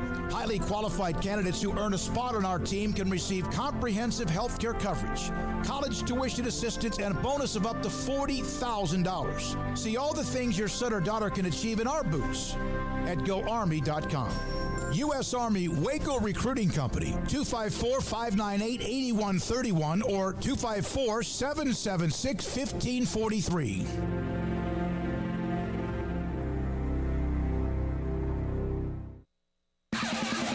This is 365 Sports, powered by Sikkim365.com. The 4 o'clock hour is sponsored by Boozer's Jewelers, the wedding ring store, specializing in custom jewelry and repair, all in-house. Now here's Paul Catalina and Craig Smoak. Longtime NFL kicker Matt Bryant joins us now, a Baylor alum himself, but I last night during the game, Smokey and Craig and I had a group text, and unfortunately Smokey's not here to talk about it, but I did, ask Smokey. I said, hey, we need to reach out to some of our, kicker buddies that we know and have been on the show before, and Matt's been on. It's been, I think you had him on in 2020 during the beginning of the show when we were doing the show from my upstairs at my house. But Matt, thank you so much for joining us. I want to get you on the show because we saw something happen last night in the game with Brett Maher that's never happened in the NFL as far as missing that many extra points in a row in a game. And Brett Maher will get a lot of, noise from people out there, but I really wanted to know what it's like to be a kicker in a situation where you're in a funk and dealing with it. So I'm sure, Matt, you feel for guys like Brett when they go through that. What was going through your head when you watched it last night? Well, to be honest with you, so I've recently moved, and I didn't have cable or anything, so I didn't see the game. but I knew something squirrely happened because I started getting a bunch of texts, and my Twitter was blowing up. So to actually watch it happen, I didn't see it. But again, from my understanding, with him missing 4 extra points, I guess 2 of them to the right, and then I saw the third one looked like he kind of snap hooked it to the left, and I guess the fourth one hit the upright. Mm-hmm. I've never been in a situation like that before. So, but I mean, I've missed the extra point in a game, and I've made a comment where like I felt like I wanted to jump off the cliff. So to miss 4 in a playoff game like that, it'd be hard to imagine. Why did you miss the one that you missed? I was human. Yeah. And people forget about that. A lot of people have bad days doing whatever it is they do, whether it be a teacher, a guy working construction, or somebody working at the grocery store. Just that millions of people don't see that bad day, and sometimes people forget that those guys are human. Matt, what is the life of a kicker like? It takes, for a lot of guys, because for the most part you're undrafted and you kind of have to work your way through and find that spot that's open and, hop from team to team before you get established and then, get coached up. And then when you are on a team, you and the punter and the long snapper are kind of isolated from everybody else for most of the time. So it's not the same experience as, say, being a running back or a wide receiver or something like that. What is that experience like as you go through, moving from team to team and dealing with all the things you have to do as a kicker in the NFL? Sure. Yeah. No, I mean, it's, going back to, like you said, the kicker, the punter, and the snapper, your day, you spend most of the day, really the whole day, together. So, I mean, you become a pretty tight-knit group. As far as, being a kicker in that situation, the thing that I used to tell everybody is, from one kick, you can go from the outhouse to the pit house and back to the outhouse if you're not careful. And you live by the scenario, you're only as good as your last kick. But, as far as bouncing around and stuff, I mean, that's not, I was in a couple situations where I went from a couple teams. I was part of a regime change. A lot of times teams get a new coach, a new GM. They want to have, quote unquote, their guy.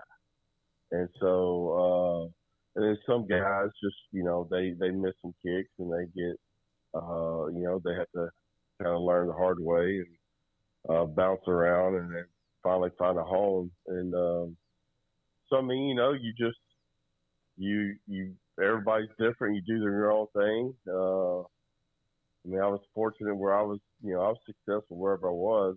I had to deal with a few coaches changes and GM changes, and they wanted their own people, and I wasn't, their people. But you go out there, you do your best, and you hope to find a home and stay there as long as you can.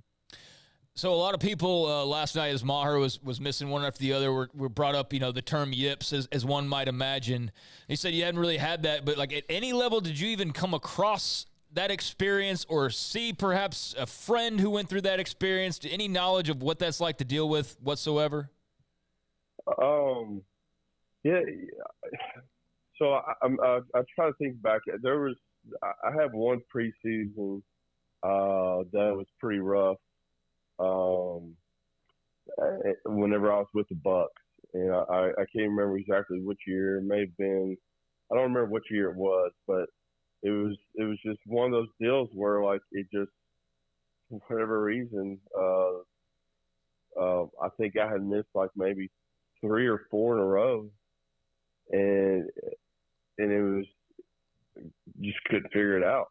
What was going wrong, and then the last kick, and it was one of those deals to where like I'd kick it and miss it, and my holder, it was Josh Bidwell, and I remember seeing him just kind of put his head down because the realization was, oh man, this may mean you're about to get cut, right? Type deal. And but then like they send you out there. Again, I'm talking about preseason in a situation where maybe you don't kick, but they send you out there to try to give you a chance to correct it. And then you make it, and then things then you feel better again, and then you roll into the season. You make this kick, you make that kick, and then you just keep on going. But as far as like I said, physically there are a lot of people that can go out there and kick a ball. Now, when there's figuratively speaking, to be able to make those kicks when there's real bullets flying at you is a different story. To play in the NFL and to stay in the NFL is more of a mental game when it comes to the kicking aspect. But you got to be mentally strong in order to get through. He's him. I guess he made his last extra point. Is that right? Yeah, they tried him back out there again. He made one. Yeah. Yeah, and so this next game, everybody will have their fingers crossed on that sideline. That if he misses it, then it's going to be. Then it will be. There'll be in my opinion, there'll probably be a lot of doubts. If he goes out there and makes it, it'll be like, okay, all right, we're okay. But if he misses that first one, which I'm sure is probably going to be in his head, is that first extra point, that first kick is going to be big for him that next game. Let's put it to you that way. How do you work on the mental side of it? Like what particular exercises, if you will, or mindful type things do you do to try and enhance that and make that as sharp as possible? There's not. You're either a stone cold killer or you're not. You know what I'm saying? Yeah. Like Justin Tucker. I mean, yeah, he has a lot of confidence in himself. So I mean, my opinion, you either got it or you don't. Now, for me, I came up with tricks in my head to whenever I went out to kick to kind of, let's say, take the edge off the moment. Whenever I became a new dad, I imagined as I ran out to the field, sitting down playing with my son. If you're a parent, if you imagine playing with your kids when they're little, like there's no bad moments in that. I mean, you can't help but sit and smile, think about your kids' first smile and their first laugh and all that stuff. And so it took the edge off the moment. I wasn't really thinking about the kick. I was just thinking about. I mean, I knew how to kick the ball, and so, but by me thinking about my kids, it took the edge off the moment. If that makes any sense. Yeah.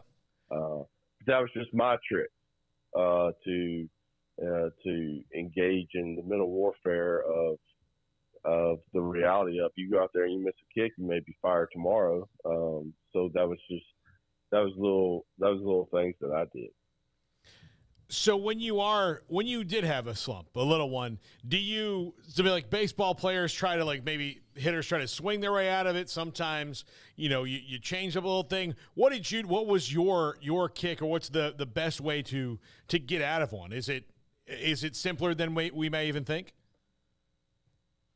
Yeah. I mean, I don't think, like I said, I mean, it becomes a mental thing. I don't think there's a way of getting out of it. You just go out there. You may go back and sit back and study, maybe go watch the kick, and see what could have happened, what may have been the deal. The reality of it is, again, I think probably the worst little slump that I had, going back to, again, Tampa, it was probably 2006. I think I had missed 3. Now, again, this is kind of a different deal. I had a game playing against Atlanta, and on the sideline, my shoe, the sole of my shoe, had come undone from like the leather. So I had a piece of tape trying to tie it around the shoe. But anyway, I missed 2 kicks that game. And so in the very next game, I went 3 for 3 with a 62-yarder to beat Philadelphia. But for me, it was just the reality of it is it's like, you try not to get too high with the highs or too low with the lows. You know how good you are, or else you wouldn't be there. And so that's, as far as like getting out, do you go kick more? No. Do you kick less? No. At least for me, that would not be a scenario that I would encounter. It's just a matter of trusting the process and realizing that sometimes you're going to have a bad day. You just go out there and do your best, and whatever's going to happen, it's going to happen. One thing I want to ask you about, something I've noticed over the last decade, coaches are much more comfortable now, and because you have kickers that a lot of people have maybe more range than before. But as somebody who saw it come up, do you think that coaches are taking more long field goals now because the kickers are better and the position is improved, or they're more confident now and they don't have the mindset of, oh well, I can't kick a 55-yard field goal? That's just nuts. I guess guys are getting, I don't know if, I guess I'd have to look at the different guys that are doing it and their coaches that are doing it with. It could be, you're getting it could be just that the coaches are different. You take somebody like Belichick, and he doesn't attempt a lot of long field goals. In whatever scenario it may be. Now, like for instance, when I was in Atlanta, we kicked a couple of field goals where it's like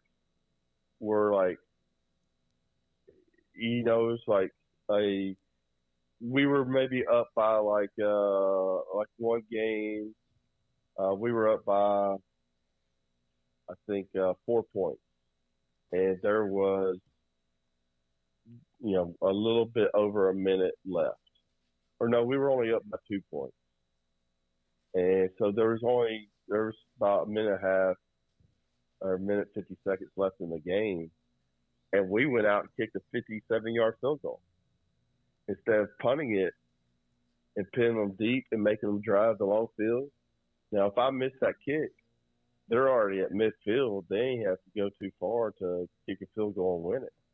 But the coach had enough confidence in me, and I went out there and made it and put us up by 5. So now they have to drive the field for a touchdown instead of just the field goal.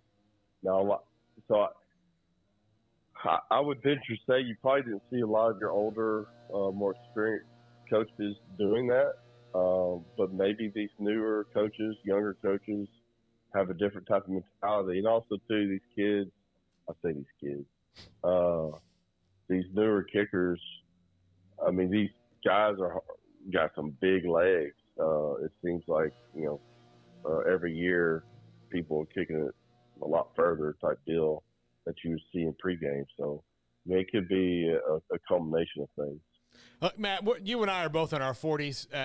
Anybody who's like younger, like has a 3 in front of their age is probably still a kid, right? Yes. Yeah, absolutely. Well, Matt, thank you so much for jumping on with us. You were a Baylor kid. You told me in the text, Baylor didn't win a lot when you were here, though. But when was the last time you were here in Waco? Have you been to a game in a while? Have you been to a game in the new stadium? Yeah, I have. That's pretty neat stadium. I'm trying to remember now the last time I came to one. It was probably a couple years ago when they got to bring the kids down the sideline, watch pregame, and we came up there the day before, so we got to take them and see the locker room and showing them stuff, and obviously me seeing it for the first time, and then I drove around to go see the old place where it was, and told them a story about how when we beat Texas in the homecoming, and the students tore down the goalpost and marched it down the highway, to campus. So yeah, I got a chance to show them that. Matt, thank you so much for jumping on. I know it was short notice. Really enjoyed talking to you. Great stuff here. Have a great week. Always great to have you on the show when we get you. Yep. Thank you. All right. Matt Bryant, long time NFL kicker with us here on 365 Sports. We'll kind of wrap that up after Mack Rhodes. We got to get to Mack here in a second, so we'll take a break right here. But loved hearing from him, and that was really good stuff. Interesting because you don't really talk to kickers all that much. You don't. We've interviewed Dan Bailey a couple times, and I think we had Morton Anderson at a Super Bowl. But in the moment of stress and all that, especially you don't talk to kickers, when you're in the media, just kind of how it works. So just interested to hear all of that. When we come back, Baylor Director of Athletics, Mack Rhodes, with his weekly segment. This is 365 Sports. Advance qualified buyers at 5.49% for 72 with 5,000 down, cash or trade, TT and electric. See deal for details. It's the New Year, New Ride pre-owned savings event at Richard Carr with the biggest selection in years on pre-owned cars and trucks. Qualified buyers can find great deals like a 2014 Buick Encore for only $149 a month, or a 2015 Kia Sorento for $237 a month, or a 2015 Ford F-150 truck for $392 a month. Over 80 used, thoroughly inspected vehicles in stock. 100% approval is always our goal. Get here now for the New Year, New Ride savings event at Richard Carr. At Richard Carr, we give you more.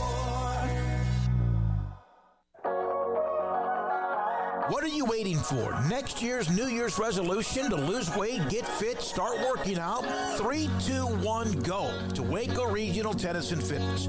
If you really want to get in shape, get rid of weight or inches, you have to make a commitment to work out. End the excuses of not enough time, you're too tired or too busy. There's a special place that will change your life at Waco Regional Tennis and Fitness on Lakeshore Drive in Waco. And they have a commitment to you too. With personal trainers Christy London, Randall Corley, and Alex Bosch. State-of-the-art Cybex equipment, new weights and spin bikes, clean and spacious locker rooms, each with a whirlpool and sauna, and a staff that will know your name when you walk through the front door. Elite tennis facilities and a great tennis pro in Britt Coleman.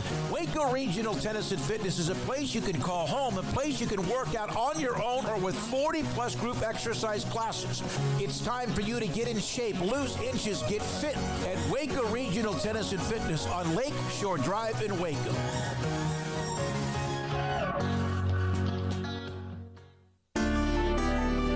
It takes time to reach goals. It's a truth that applies to more than sports. It goes for your financial goals as well. You work hard for your money, and you deserve an investment strategy that lines up with your game plan. And Chuck Verno, your Edward Jones financial advisor, can help. If financial investments aren't putting forth the effort you desire, stop by today for a financial review. Chuck Verno, 720 North 64th Street in Waco, 254-732-1161. Edward Jones, member SIPC. Howdy, Chet Garner here, professional guide, searching for bears in the wild. But not just any bears, oh no, a particular kind. With hundreds of thousands roaming freely in the wild, yet still hard to spot unless you know the signs. There they are, Baylor bears. If you're a bear enthusiast or even a bear yourself, join me and let's find some bears in the wild. Join the expedition at baylor.edu/alumni. Hi, this is Paul Catalina. I recently got engaged to the love of my life, but the most important thing that I had to do before I popped the question was get that perfect ring. And I know nothing about rings. So I went to the wedding ring store, Boozer's Jewelers on Valley Mills Drive. I knew I needed a custom design, and that's exactly what they do. 9 out of 10 of their engagement rings are designed in-house. The entire process took less than a month, and they were great every step of the way. Great options on financing, excellent selection, and talented designers. My fiance and I get nonstop confidence on the ring. I only deserve credit for doing the smartest thing I could, walking into Boozers and letting them work their magic. Your one-of-a-kind fiance deserves a one-of-a-kind ring, and that's what you get at Boozers. Boozers Jewelers, the wedding ring store on Valley Mills Drive. Welcome back to 365 Sports, powered by Sikkim365.com. Our weekly segment with Baylor Director of Athletics, Mack Rhodes, is brought to you by Edward Jones Investment Brokers, Ben Erlinson, Brad Wilson, Cam Heathcott, and Chuck Verno. Edward Jones, making sense of investing. Paul Catalina, Craig Smoak here on 365 Sports. Mack Rhodes, Baylor Director of Athletics, joins us for his weekly segment. And Mack, Chari Mahajer, UCF AD, told us all that we'd be getting a schedule by today, but I haven't seen it yet. Did he jump the gun there? Is it in the offing? Like, when are we going to know what the people are dying to know? This is big news when it happens finally, Mac. Yeah. So I love Terry. He's a great colleague, and welcome to the Big 12. But that doesn't begin until July 1 of 2023. And I think, the more accurate statement would have been Commissioner Yeomans' statement while he was out in LA for the championship game and talked about, the end of January. And so I think that is the timeline. I can't remember if we talked about it last week, but I do know that last week I felt like it was end of January and not specifically this date. And so we'll get there and look forward to, like all of our fans, we're looking forward to getting that released. And we don't, just so everybody knows, we don't have it in front of us. And so even if you wanted to ask me a question, I probably, couldn't answer it. It'd be off of maybe distant memory. But, the process is we'll get it and have a day or two to look at it and make sure that we're aligned with all of our scheduling principles. And then the conference office will release it. And, again, by end of January. So end of January for the Big 12 schedule. So that gives us a couple of weeks here of maneuverability. Mac, when it comes to the scheduling itself, do teams have any type of input whatsoever, especially given the unique situation that you guys are in, the coming and going of teams over this next year? How does that work in terms of, I'm sure there's teams that would like to play a certain institution or at a certain place at one point, but do you take that feedback? Where do you how does that work?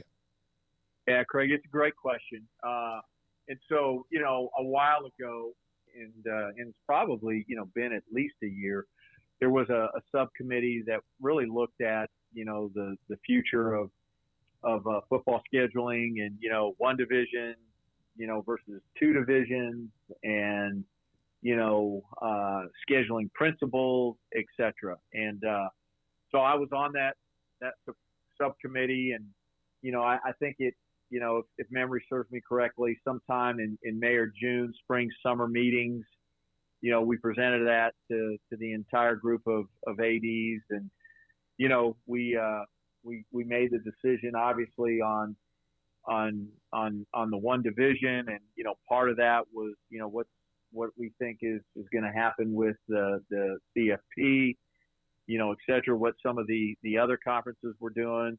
If you remember right, we had the deregulation, where, the Football Oversight Committee said you don't have to have divisions now to play a conference championship game. And so that was all part of it. And then to answer your question specifically, there were discussions about, making sure we kept certain rivalries and that those continue to be played throughout.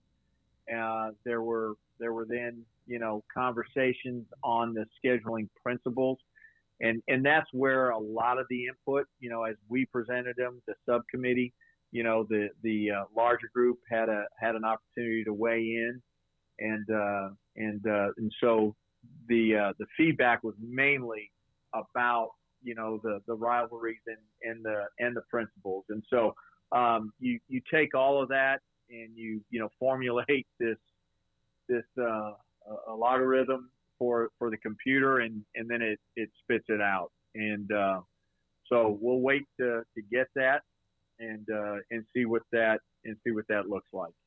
And so this idea of fairness, trying to be competitive in the I guess the strength of schedule, right? How can that be, fair throughout? We certainly, that's part of the formula that you put into the computer. It looks at the last 5 years. But I think the biggest piece in terms of, fairness will be the sequencing of it. When do you play and certain people, and what does that look like, home and away? So that's a long answer, but that's really been the process on leading up to end of January.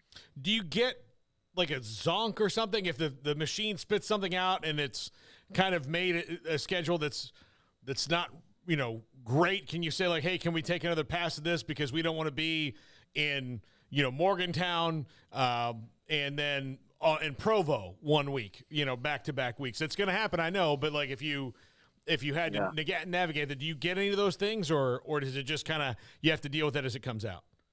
No, you'll spit out some for example, you'll spit out an iteration, right? You'll double check it against your principles to make sure that it stays true, and you'll get quite a few varieties of options, and human eyes then really take a look at it.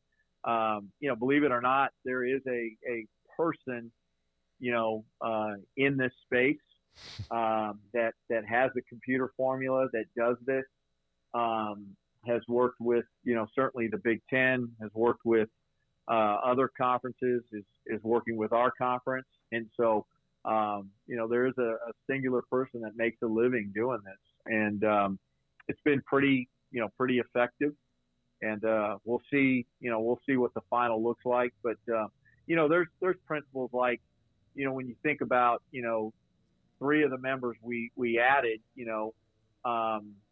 Cincinnati, Central Florida, and BYU. Those are long trips. They're similar to West Virginia, so can't go play those one of those four back to back on the road.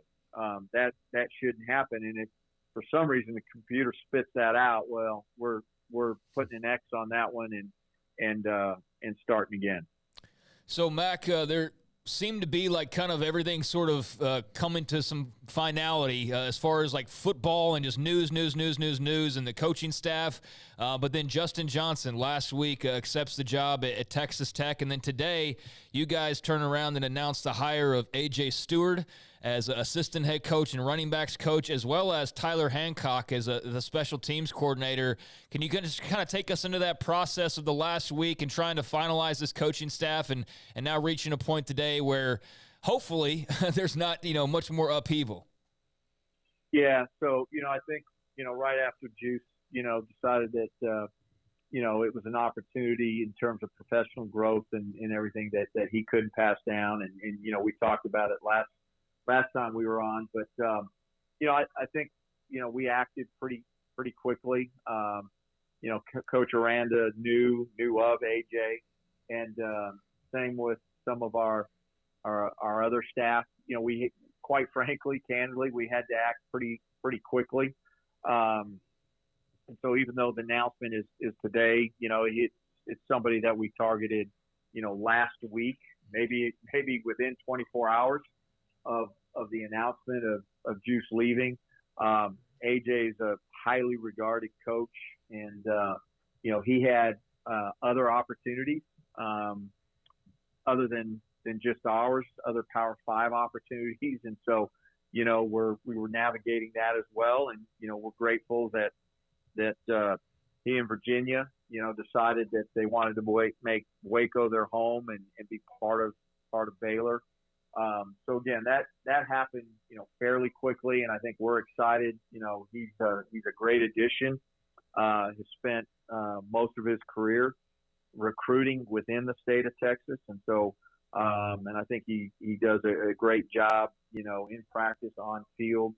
So I think he'll be a really valuable addition to the offensive staff. And then, as Coach certainly looking at, how we handle special teams in the future, and, knew of Tyler, and that's a name that, was probably brought up, 2 to 3 weeks ago, as we were, thinking about, the additions of Matt Powledge and others, right? And the entire staff, Coach Robinson, et cetera, how we manage that, navigate that. So,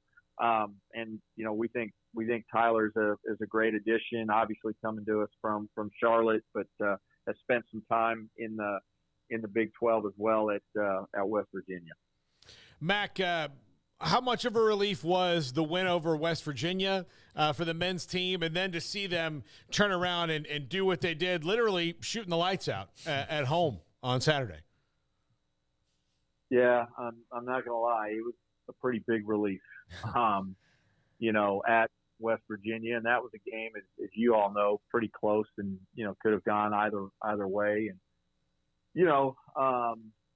that would have, it would have felt different, I think, being 0-4 versus 1-3, and, then coming home and, probably playing one of our most complete games at home against Oklahoma State team, and, to be able to now get to 2-3, and tonight, it's a big challenge. Lubbock's a really, really tough place to play, but this opportunity to get back to neutral. I was just having this conversation right before you called. I don't think it's a must win. I think that, but it certainly would feel good to at least get back to neutral. Yeah, well, and look, sometimes really talented teams can lose their confidence and forget, a little bit how good they are, or like why it's supposed to work. And so those wins you get, every single one of them in this conference, Mack, there's no breaks. That the fact that Oklahoma State kind of went how it did was wild to pretty much everybody watching, because you don't get games like that where you're comfortable in the last 5 minutes, night in and night out in the Big 12. Yeah, no, you're right. And, I thought that, Oklahoma State may have been the best game for our three starting guards together. Keontae didn't score a lot of points, but he was really good in terms of, assists, turnovers, rebounds.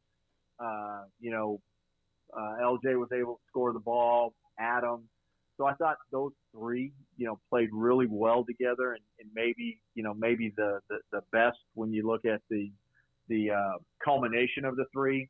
You can begin to see Jalen Bridges getting some more confidence, and so a really good game for us, and but the way the Big 12 is, right, you got to get back and ready to play at Texas Tech, which is a really, really good team. They took Texas down to the wire, obviously, in Austin.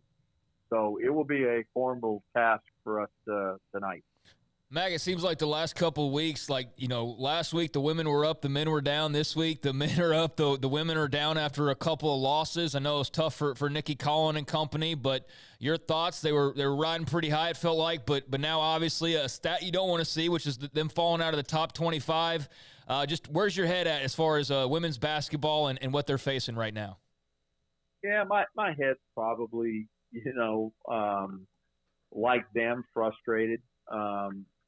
I think that, not to make excuses, but, they've had an inconsistent lineup, and, it was great to see, Asia back, but, that's her first game back, and she certainly wasn't 100%. You could see, some of the rust, and, we had an additional two other players that couldn't suit up, that, again, have played some minutes, and, are players that are developing and certainly give positive minutes. And so there's just been a lot of that this year. And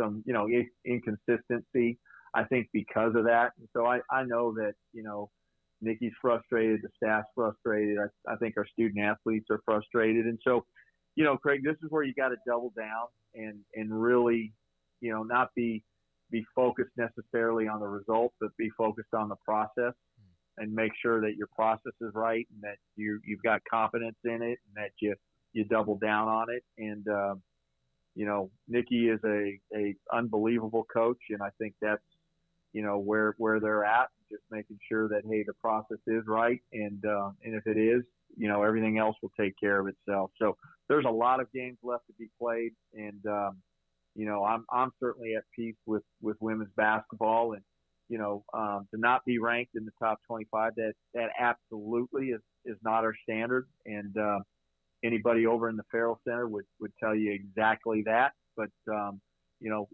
let's make sure we stay true to the championship process and that we do that at an elite level, and everything else, like I said, will take care of itself. Matt, last question, but before we let you go, unless, Craig, you have anything else after this, what would you say, or at least last question for me, what would you say as we're in 2023 now, is the athletic department's biggest project moving forward outside of new arena and all that, but what do you want to be better at departmentally in 2023 and grow? Yeah, man, that's a really thoughtful question, Paul, and I appreciate it. And, we haven't talked about it much on the show, but we've developed our strategic initiatives for the next 5 years. We've got some executive boards, right, where we're going to process some of that. One of them is Baylor Next. What does it look like given within our athletic department, given all of the deregulation that's going on within the NCAA, and how name, image, and likeness has really had an impact on our industry. And so trying to navigate all of those things, I think number one is for us is staying true to our culture. And we're in unprecedented times where all of us, including myself, can become so distracted because so much is being thrown at us. And our natural reaction is to maybe double down on strategy. And don't get me wrong, that's so important. But strategy without culture equals zero. And so, doubling down and making sure that our culture continues to be right. And so that's probably, it's not a specific answer, Paul, but that's probably the biggest thing for us is how do we handle all of the distraction and stay true to our culture, stay true to our core values, and make sure we don't lose sight of that. Because if we do, I don't care, what kind of scheme, X's and O's strategy we have, we're not going to be able to compete at the highest level. And I think that's why we've been able to compete at the highest level.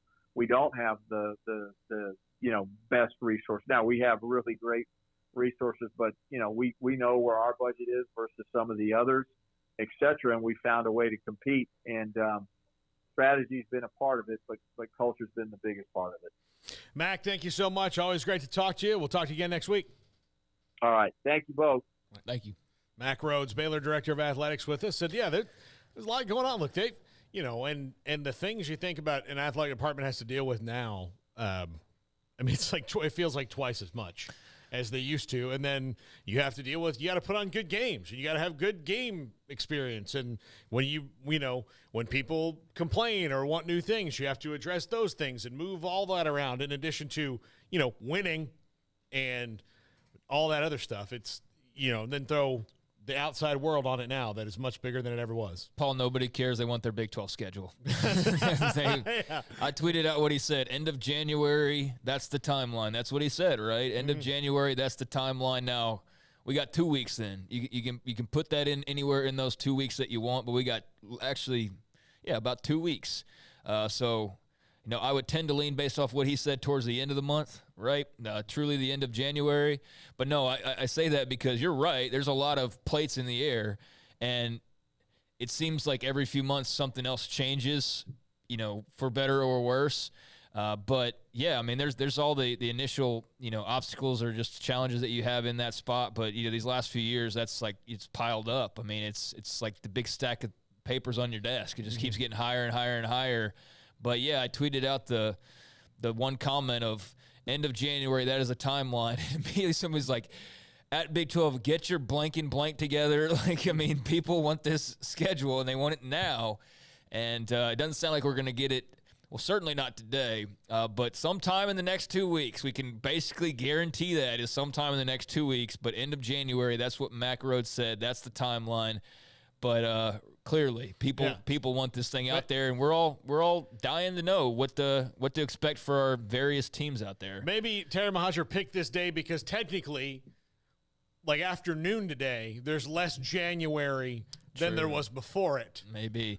So it's the end, but how do you think that he felt when that first happened? To say that, and then probably how long? Like 5 minutes later, he gets a phone call or a text of like, Yeah. I mean, not a big deal, and Mac obviously laughed about it, but yeah, I'm sure he's like, oh man, was I supposed to say that? Because now there's an expectation, and clearly that expectation was not met because that was expected today.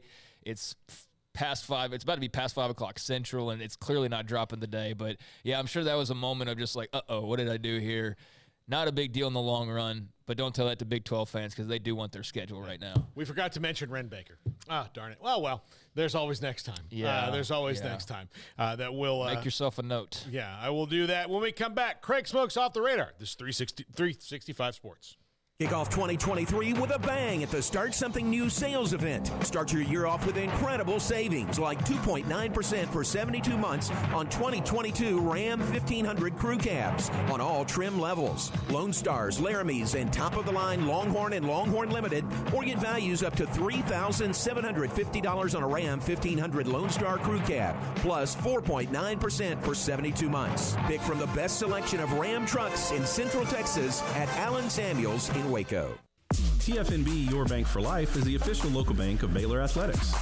Find out why more Central Texas are making TFNB their bank for life. Sign up for our Edge checking and savings accounts to earn interest or cash back. With 5 convenient locations and an award-winning mobile app, banking has never been easier. TFNB Your Bank for Life. Member FDIC.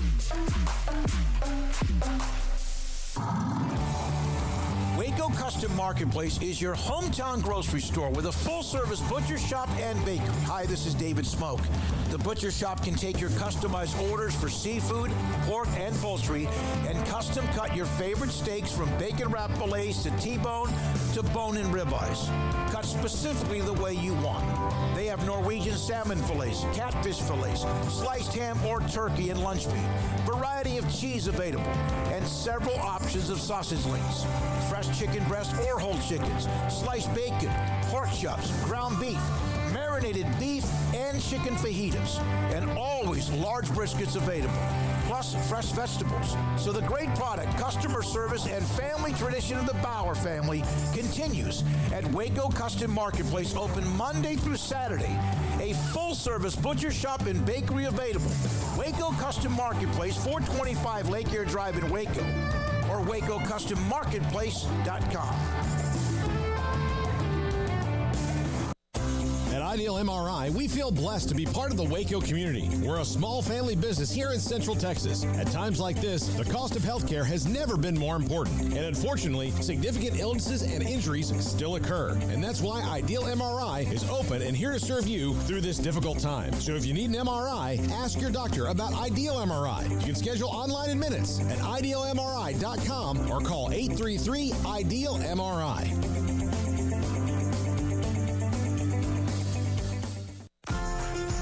Automatic Chef Canteen is a full-service micro-market vending and office coffee provider with state-of-the-art vending equipment, a wide variety of products, and offering custom-fitted micro-market vending office coffee solutions for your employee break room. You want a full break room solution and a workplace oasis? Well, Automatic Chef Canteen, locally owned and operated for over 50 years in Central Texas, also includes in-house mechanics on call 24/7 for fast, reliable service and maintenance. Automatic Chef Canteen, 6900 Imperial Drive in Waco, or online at automaticchefcanteen.com.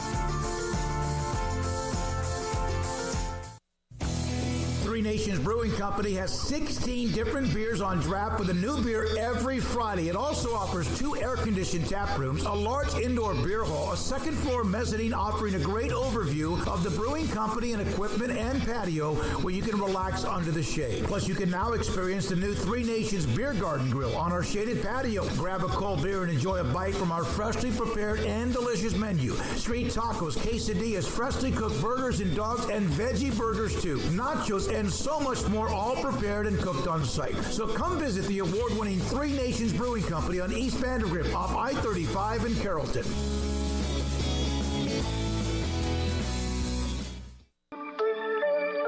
This is 365 Sports, powered by Sikkim365.com.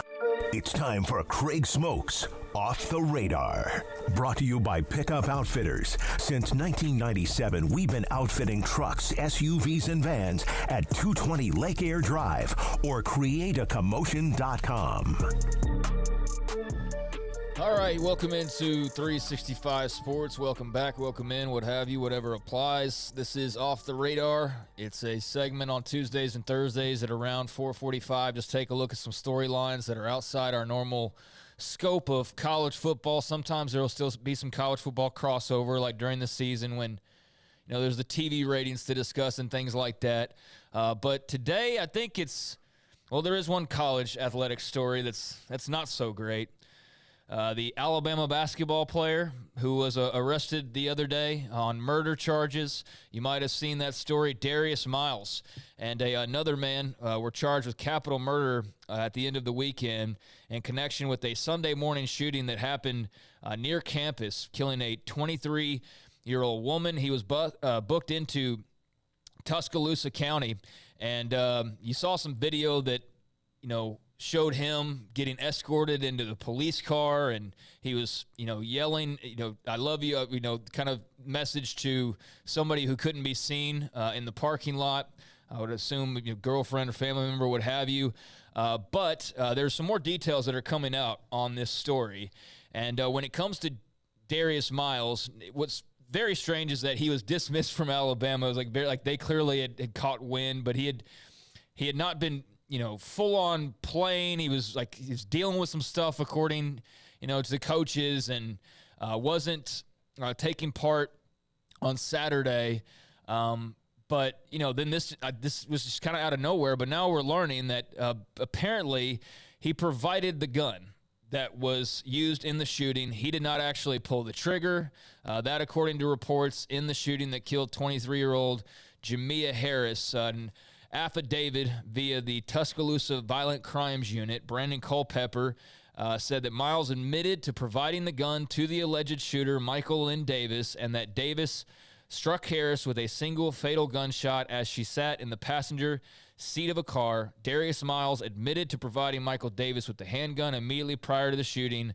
21 years old, arrested and charged with capital murder after the incident that took place around 1:45 a.m. And apparently the capital designation is because the young woman was killed while in a vehicle. It does carry the possibility of the death sentence in Alabama.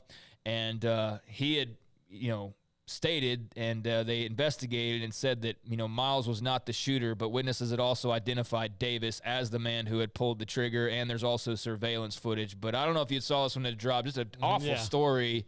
And just, man, I know probably 3 times a year maybe we get a story like this, but just a truly tragic story. I feel for this young woman, obviously, and her family. I mean, just to be ripped away like that. But, that's at least some of the details. Not the trigger man, but definitely involved and did provide the gun, and that is not good news for him in any way, shape, or form. No, not at all. Update there on Darius Miles, former Alabama basketball player.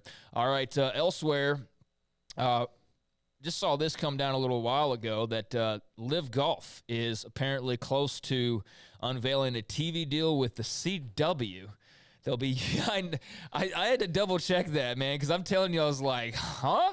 The CW, like, what is going on? But yeah, apparently it's going to be a revenue sharing deal, but they're on the verge of announcing a coveted television broadcast deal that would see 14 league events, all 14 league events in 2023, shown on over-the-air cable network in more than 220 U.S. markets. SI says multiple sources have told them that would be the CW network that we're speaking about. It's a syndication network as much as anything else. So, I mean, if they're looking for something new and fresh, like this would certainly apply, and this would give them some live aspects that they certainly don't have. But, yeah, there was some previous reporting about David Faraday and him dropping a hint that this could be the direction that they were going.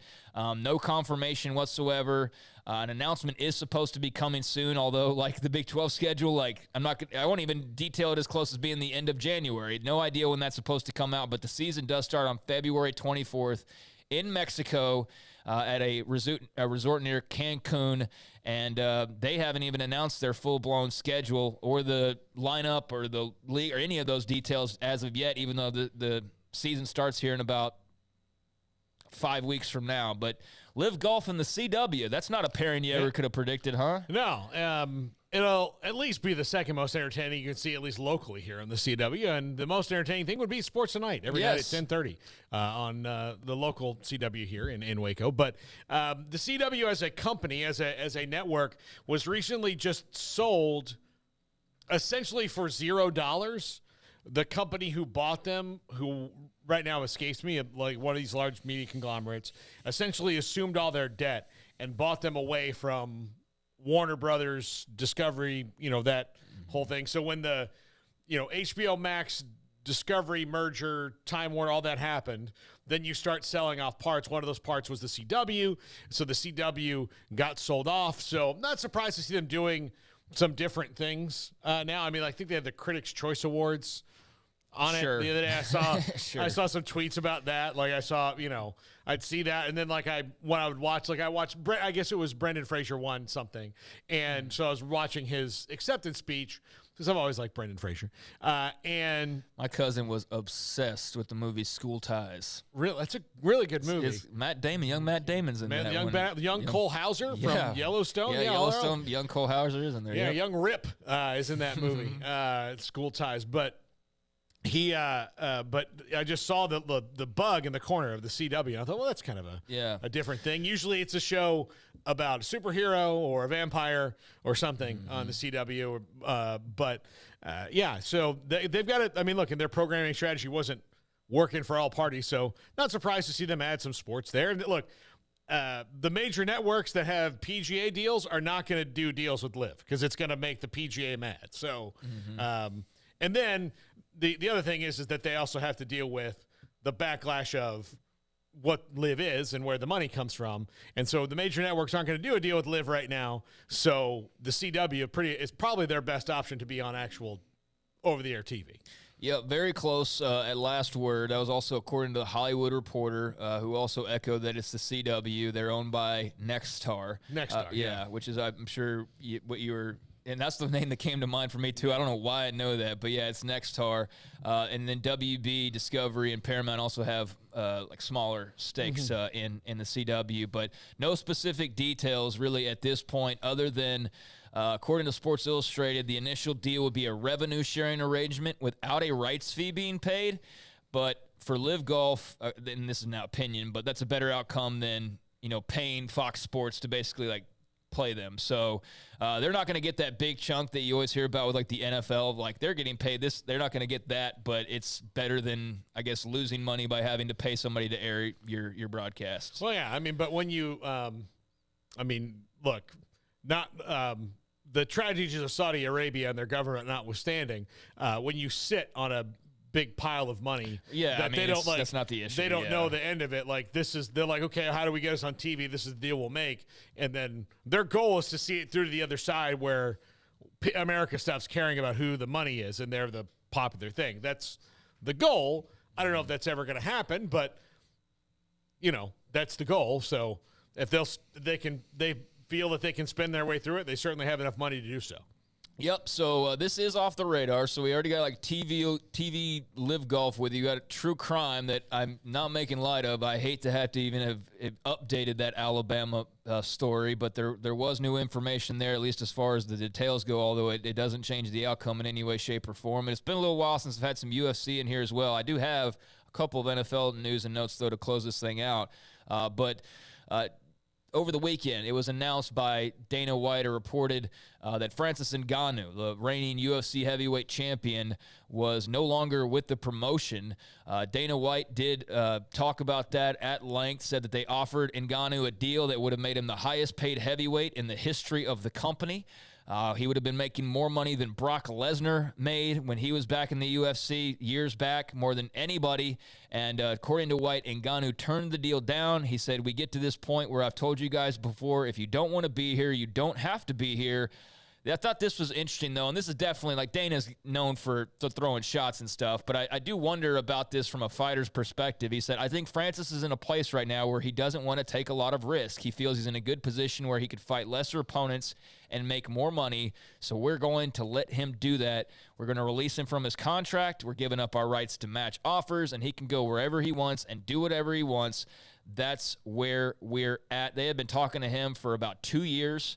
He said that, like, his right-hand man had probably gone to, like, 300 dinners with Ngannou and his representatives, and in the end, stripping him of the title, saying, go walk out the door. You're free to sign anywhere. We're not going to stop you. We're not going to do any of that, and we'll just have a fight for the new heavyweight champion, which is what they're going to do, and which is going to feature the return of Jon Bones Jones fighting for the heavyweight championship. So that's the pivot that the UFC is taking, and the hope was that, quite frankly, you would have had Jon Jones versus Francis Ngannou.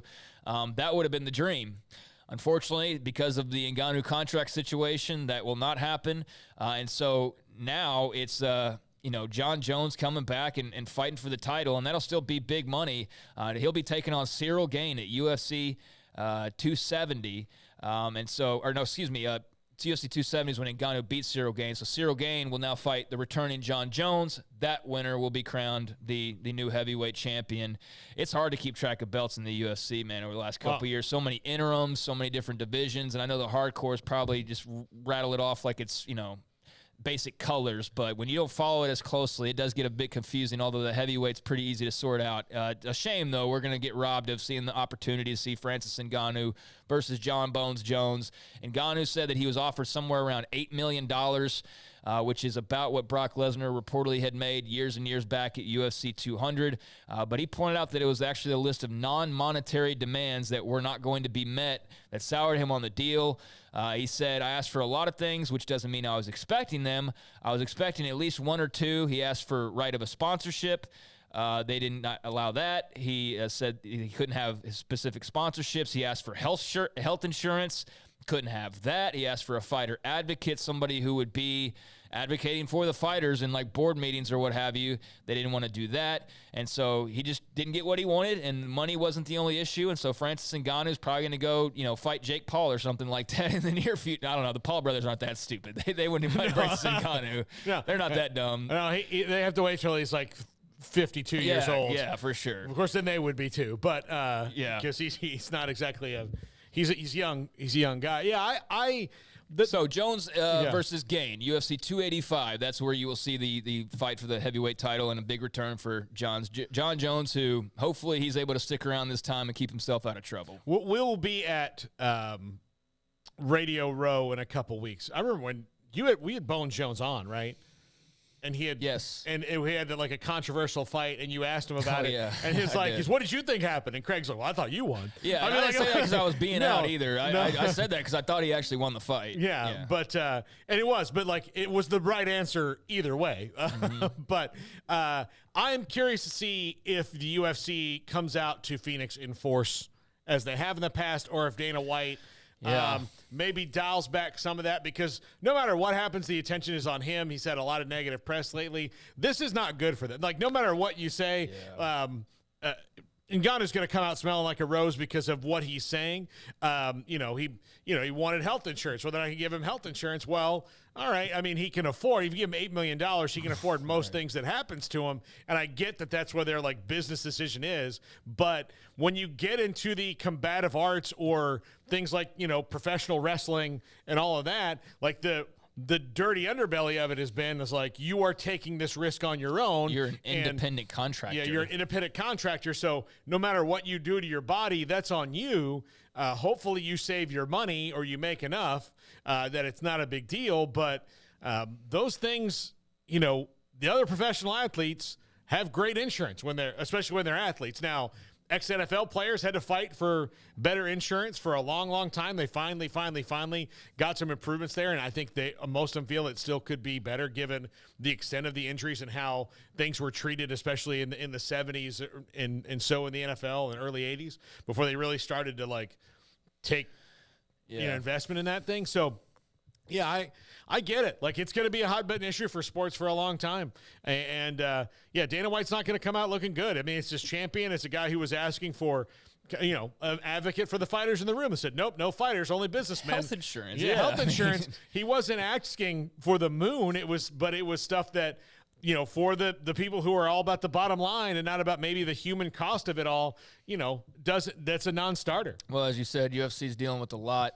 Right now, you've got Dana White, the issue with him being on film, hitting his wife just a few weeks back. He owned up to that. Not that it makes it any better, not that he's thinking that it would, but he just bit the bullet and said, hey, I'm a scumbag, and, I am what I am. I'll be labeled, whatever I'm labeled, an abuser or what have you. But the UFC did not act, or Endeavor, who's in, the owners, they're not looking to replace him, it appears. They also had a gambling situation, which is the last thing that you want to see, where there's a suspicion of a funky bet coming in because somebody had some insider knowledge on an injury for one of the fighters, and it was very suspicious, got flagged, and now they've got a full-blown investigation into that. And then you have now your heavyweight champion who is leaving and vacating the title, and you're saying, fine by us, because you can't come to terms. So anyways, Jon Jones, Cyril Gane, vacant heavyweight championship, March 4th in Las Vegas. Couple quick notes to wrap this up. College game day, it's very popular, right? Very popular in the football world, very popular in men's basketball. Not so much in women's basketball, though. It looks like ESPN's trying to change that, bringing college game day. This is from last week to 3 women's basketball matchups, starting with UConn and Tennessee on January the 26th. The other 2 matchups have not been decided. They will be announced on a later date. But, yeah, UConn and Tennessee, I mean, you really can't think of a better matchup than that if you're going to highlight women's basketball, just present day, historically, what have you. But 3 women's college game day broadcasts, and pretty cool. It's, probably overdue, quite frankly. And that I do think that of all the ways people are like, how can we make something more popular? I do think just trying to portray it as cool and exciting and doing a live pregame show or what have you, having your version of whoever would play, Desmond Howard or Lee Corso, whatever the versions would be. Or their own unique versions, obviously. So, yeah, that's a cool idea that ESPN will be bringing starting on January the 26th. Well, ESPN has made a substantial investment into women's sports. I mean, probably not as substantial as most of the women's sports would have liked them to make, but as far as, television time, WNBA, women's college basketball, you need to do everything you can to get out in front of it. So, yeah, it's good. And look, it goes back to, we talked about it a couple of days ago about the NCAA and how they treated the women's tournament in San Antonio a couple of years ago. Look, I get, everyone knows that the women's tournament makes far less money than the men's. That doesn't mean that you have to treat it any differently. You have the money. There's money in the coffers to pay for it and subsidize that. But you're not going to make it better if you don't treat it like the same thing. And that's why you have to treat it the same. You can't maybe make some of the jumps that you would make in the men's tournament because there is so much more money available, but you still have to treat it the same. You have to approach it the same way. That's how you're going to get the viewers in there eventually. And the viewers they need are not just men, they need women, they need everybody to watch it. Yeah. The more they can do that, the better. Yeah, so I think that's smart on their part to promote the sport, and we'll see how that goes. UConn-Tennessee, though, is a perfect matchup to kick that off. Again, that'll be about 9 days or so from now, so that'll be heading your way. And then finally, from this past weekend, I mean, nothing really tops. Even Brett Maher missing multiple extra points last night. Still, I mean, that was pretty shocking. I probably will never see that again. Great year too. Yeah, I mean, I just feel like I'll never see anything like that again. No matter, God willing, how long and how many football games I get to see over the next several years. But the Chargers-Jaguars game itself was just something I don't know that I'll ever see anything quite like that either. I'm sure there will be other great comebacks, but that was pretty insane. That was Georgia TCU, but if TCU had come roaring back, Well, Trevor Lawrence played so bad. Oh, he's awful. In the first half. Look, I think, personally, Asante Samuel Jr. took out years of Trevor Lawrence beating him in college on him in that first half. But Trevor Lawrence is still Trevor Lawrence and showed it in that second half. And the Chargers, I mean, they've got brutal, man. Brutal. They've got to reassess everything about themselves. Well, that's why I bring it up. That's why I bring it up, because today they announced that they are parting ways with offensive coordinator Joe Lombardi, as well as passing game coordinator and quarterbacks coach Shane Day. Those two are now out in Los Angeles, but head coach Brandon Staley still got his job. So we'll see how that goes, but that was certainly the thought, was that he would be on his way out after what we saw on Saturday. But no, he's still got his job as of right now, but they are shaking up the coaching staff, which is, undoubtedly a move that you had to make. You had to do something, and if it wasn't going to be the head guy, it had to be some assistants, and so that is the first couple of dominoes to fall. But we will see, what goes on from here on out. But, man, that was something else. That was insane watching that comeback. Yeah, absolutely. Spanos family likes Brandon Staley, and, so he's like everybody kind of likes him as a coach, and he's young, so they're going to try to, at least for another year, let him find his own way. But the Chargers are the third most popular team in Los Angeles. Mm-hmm. And Raiders? Maybe the fourth. Yeah. I mean, because the Cowboys are there, the Rams. Cowboys and Raiders still have big fan bases in L.A. The Chargers are the fourth most popular team. The Rams are probably the first because they're the defending Super Bowl champs. Until a couple weeks from now. But yeah, they've got to do something. They've got to do something. Yeah, insane game. And they're making changes, so that's not a surprise. So yes, the Chargers will be hiring an OC. Maybe they. And call Cliff up. I don't know. Cliff's vacationing right now, though, right? Yeah. He's vacationing right now, but I'm sure he could probably help improve Justin Herbert a little bit. Cliff and Justin Herbert, I like that, especially without him being the head coach and just letting it rip. So, I like that, if they can make it happen. Get your OC hiring list ready, because the Chargers are now looking, but there are a few things off the radar. All right, thanks, Craig. When we come back, Kyle Yeomans, he's actually in Lubbock to do Baylor versus Texas Tech tonight. We'll have him here in just a second, but his day job, DallasCowboys.com. The Cowboys shook off a 30-year monkey on their back last night with the win on the road over the Bucs in the playoffs. Kyle's next. This is 365 Sports. With so many companies and policies out there, it gets so confusing shopping for insurance, and I never know if I'm getting the policy that's right for me. Luckily, I met the team at the Niche Group Insurance Agency. With the Niche Group, you can go to one company and get access to coverage options from many insurance carriers, and you get to speak to a real person about your specific coverage needs. With the Niche Group, I know I'm getting the right coverage at the right price. If you need insurance, talk to the experts at the Niche Group at 1-800-258-8302. Stepping into a new pair of boots is great, but stepping into the boots of a U.S. Army officer can also add confidence and leadership skills to your son or daughter's career path. There are more than 150 occupational specialties to help them find the best fit for their future. See all the things your son or daughter can achieve in our boots at GoArmy.com. U.S. Army Waco Recruiting Company, 254-598-8131 or 254-776-1543. pizza, burgers, and Bears football. There's no place around Waco that serves them all other than Bubba's 33. Come show your green and gold and enjoy some of Waco's best food and beverages while watching your favorite team, the Bears. When real Bears fans get hungry, Bubba's 33 is the #1 spot for ice-cold drinks, hand-stretched, stone-baked pizzas, and bacon-infused burgers. Join us for indoor or patio dining. Bubba's 33, Waco's restaurant and proud supporter of Baylor Bears football. Sick 'em, Bears. Did you know that 1 out of every 4 men have symptomatic low levels of testosterone and don't even know it? And if you think you're too young to worry about it, guess again. Low T levels can make you feel tired and grumpy, cause weight gain, and wreak havoc on your sexual desire and performance. Petty Clinic Low T can set up same-day blood screening and results, so if you're tired of being tired, I challenge you to man up and Google search Low T Waco or go online pettycliniclowt.com. It's a private clinic with an atmosphere catering to men. Affordable, only $150 a month, includes lab work, office consultation, testosterone injections, follow-up visits compared to $395 a month in Dallas or Austin, and you don't have to fight the traffic. Petty Clinic Low T is board-certified physician consultations, will provide the best form of brand-strength testosterone available. Contact Petty Clinic Low T today, just off Highway 84 and Old Hewitt Drive in Woodway. Petty Clinic Low T, helping men become the high-performance men they deserve to be. PettyClinicLowT.com or Google search Low T Waco.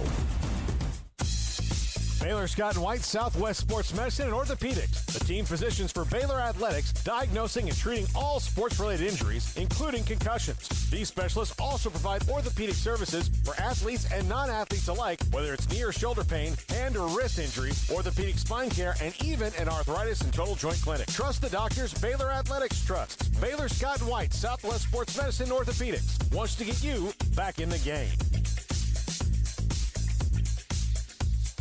One size fits all. That may be all right for an adjustable belt or cheap sunglasses, but when it comes to your financial needs, no one wants a one-size-fits-all strategy. Ben Erlinson, your Edward Jones financial advisor, knows that his most important goals are yours. That's why he takes the time to understand your needs, knowing you. That's how Edward Jones makes sense of investing. Ben Erlinson, 100 North 6th Street in Waco, 254-759-8533. Edward Jones, member SIPC. This is 365 Sports, powered by Sikkim365.com. The 5 o'clock hour is sponsored by Edward Jones Investments with financial advisor Brad Wilson. Investing is time and experience back to you and your money during today's changing times. Edward Jones, making sense of investing. Now here's Paul Catalina and Craig Smoak. Welcome back, 365 Sports. Old friend Kyle Yeomans. Known him for a very long time, since he was in high school. Midway high school grad now with Dallas Cowboys.com and Dallas Cowboys TV out in Lubbock. Actually going to do Baylor and Texas Tech tonight. We'll talk about that in a minute. But Kyle, I think that Mike McCarthy probably did a pretty good job of, clearing the minds of 30 years and no road playoff wins and the way he did that. So for the individual players on the team, it probably didn't feel as much as it does for fans. But either way, a 30-year-old playoff monkey is off their back, and that's huge after that win last night. Yeah, you hope that's the first domino to fall, right, guys? I mean, that's really where you're at with this team, because you feel like those types of playoff droughts and those long periods of time where you've struggled and you haven't gotten over the hump, that followed you around. And I think monkey on the back is a great way of putting it, because it feels like there's a backpack and a load taken off of you just by this one win, because you get the road playoff win out of the way, check. Now you can go into San Francisco and have a whole different mindset, a different level of confidence by knocking off a good Buccaneers team. Yes, that team was 8-9, but they were playing better football down the stretch, and they had their full assortment of weapons, and you neutralized that in a win yesterday where you dominated 2 of the 3 phases. I'm sure we'll talk about Brett Maher in a couple moments as well, but it was a game where there was confidence on each side of the football. You really got your star players playing at their best ability again, which is something you didn't necessarily see in the final 6 or 7 games of the season. So a lot of things check the boxes of the win yesterday, but I agree with you. I think Mike McCarthy did a great job of outlining just how significant the win was without overselling exactly what the task was at hand. Well, Kyle, I mean, leading the way in that regard as far as the performances go, I mean, Dak Prescott's got to be right there at the top, right? I mean, what a performance from him. A lot of talk about, what he hasn't been or what he can't do or things like that, but there was not a lot for the naysayers to say about last night other than job well done. And for Cowboys fans, I mean, what a scene, what a performance. No, you're exactly right. And it's coming off of quite possibly the worst game of his career. I mean, against Washington, lowest completion percentage. He threw an interception at a terrible point in the ball game. You had so many mistakes in that game, so you came into the playoffs with a big question mark over Dak Prescott. And when you've got a franchise quarterback with a big-time contract and all the eyeballs on it, you know you've got to play at a significant level. And not only did he play well, he quite possibly had his cleanest performance as a quarterback for the Cowboys because he was efficient. He was confident. He ran the football. He threw it with ease. He hit the open target. And to the credit of the wide receivers, too, those guys did a great job of getting separation, which is also something that the Cowboys were lacking in the final 3 or 4 games of the year. Michael Gallup had a nice night. Dalton Schultz put up a career high in yards. And, of course, he had 2 touchdowns that were at big points in the ball game. So the intention that Dak Prescott and that wide receiving core went into the week with was phenomenal. And they're going to have to replicate that to go up against San Francisco this week. But like you said, the critics, everybody that had really had a question around Dak Prescott has nothing to say because he played so lights out and was so good on the road in a big environment like that against Tampa Bay and against a defense that brought some challenges. Yeah, Kyle, they started out poorly. The first couple drives just kind of stagnant. But then, Dak, who, like you guys just said, he takes probably more criticism than most players in the league, and that's what you get when you become, the quarterback of the Dallas Cowboys for better or worse. But really, that looked like that was his most important win last night, but it was kind of his opus, wasn't it? Yeah, it really was. And he always has talked about it. That comes with the territory of being the quarterback for the Cowboys. You're going to face criticism, and you're going to see the ups and the downs, and especially when the downs are there, they're going to be extra down. When you've got some ups, you're probably going to see a little bit of a higher up because this fan base, they expect to see their team win. They expect to see success. And when they haven't had it and they've been starved for it for so long, Cowboys fans across the country are wanting somebody to step up and take charge. It has to be that guy. It starts with him. Sure, the defensive side of the football, Dan Quinn, have all been fantastic throughout the last couple of years, but really it goes as Dak Prescott does. So last night when he came out with a ton of confidence and he was slinging the rock around like he hasn't over the last few months, then all of a sudden everybody else rallied around him. The wide receivers stepped up their game. Tony Pollard, Ezekiel Elliott did so. The offensive line, who has had to shuffle positions and shuffle cards all year long, all of a sudden they were playing good against a front seven that brought Vita Vea, Devin White, and guys coming at Dak Prescott. They kept him upright, gave him time to throw, and it was the first thing that needed to happen in order for all of it to fall into place, and luckily it did for the Cowboys last night. Just saw where I guess the Colts have reached out to talk to Dan Quinn. Did you already see that? I did, yeah. I saw it today, and I'm not surprised. And I honestly, I think Kellen Moore, with the way that he's been calling games lately, he's probably going to be in some of those conversations as well. Of course, the Jaguars opened up their conversations with him last year prior to hiring Doug Peterson. So I don't know if Kellen Moore is going to be a head coach next year. I think Cowboys Nation needs to prepare for Dan Quinn to be a head coach next year at some place in the NFL because he's done too good of a job for him to not have an organization come and throw money at him and at least provide him an opportunity to take over the reins of an organization. Again, he's done so well to this point. It would be great to see him back, but it was a win that you even got him for a second year, if I'm being honest. Yeah, look, I think Cowboys fans are just hoping like, oh, Carolina keeps Steve Wilkes. Somebody finally hired Bieniemy. There's all these other young guys out there. Dan Quinn's old. He's tired. Don't worry. Yeah, you don't want to do that. But Jerry Jones is going to throw money at him, and he's going to stick around forever, and he loves Micah Parsons, Trayvon Diggs, and everything's great. Yeah, that's all.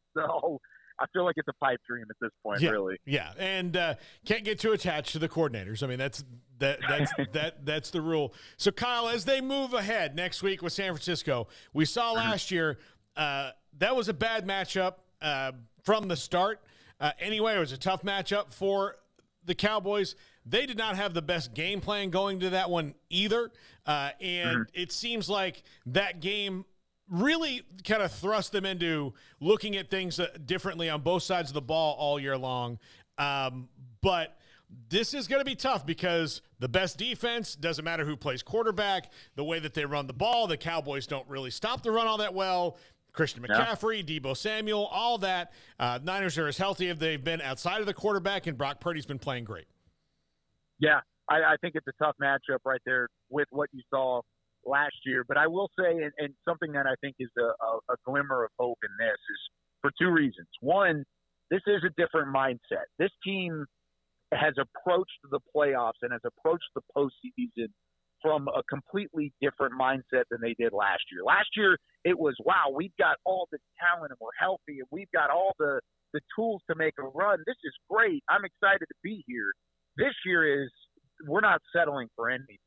And I was really interested, and I really broke down the content that came out of the locker room following the win yesterday. I wanted to see if anybody was settled and what they said following the win.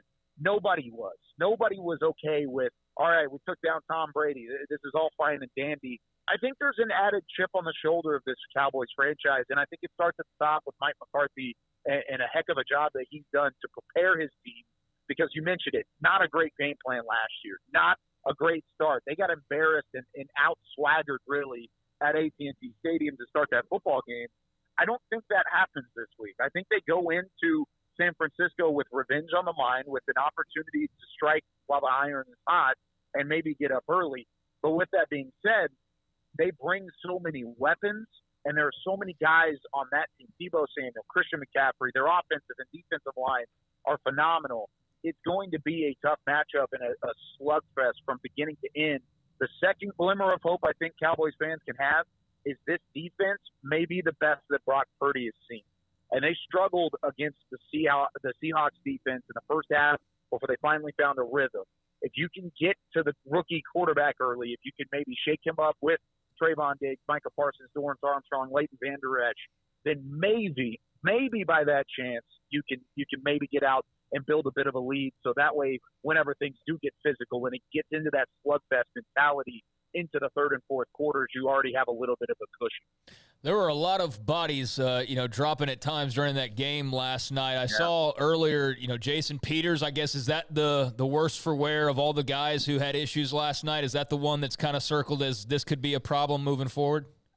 Yeah, and I think you're seeing with him, it's a possibility that he could return, but with him and where he's been in terms of the age and the usage, I don't think you're going to see Jason Peters at least this week. But there's a slight glimmer of hope, but not really a whole lot there for Peters. I think then you also turn around and Jaron Kearse, apparently he's good to go. He looks like he may miss some practice, but he was telling reporters yesterday that he's very excited about turning around. He had the interception in the end zone. But you're right, it was a physical game yesterday, and I think we're going to see something very similar to that against San Francisco. Hopefully you're not missing too many guys. I would expect, like I said, Peters to be out, Kearse to be back, and then outside of that, I think you're pretty healthy, knock on wood, heading into that matchup where you're going to need all of your dogs to really get after it. Yeah, Kyle, we didn't really talk about Brett Maher. No, we haven't. We haven't talked about Brett Maher.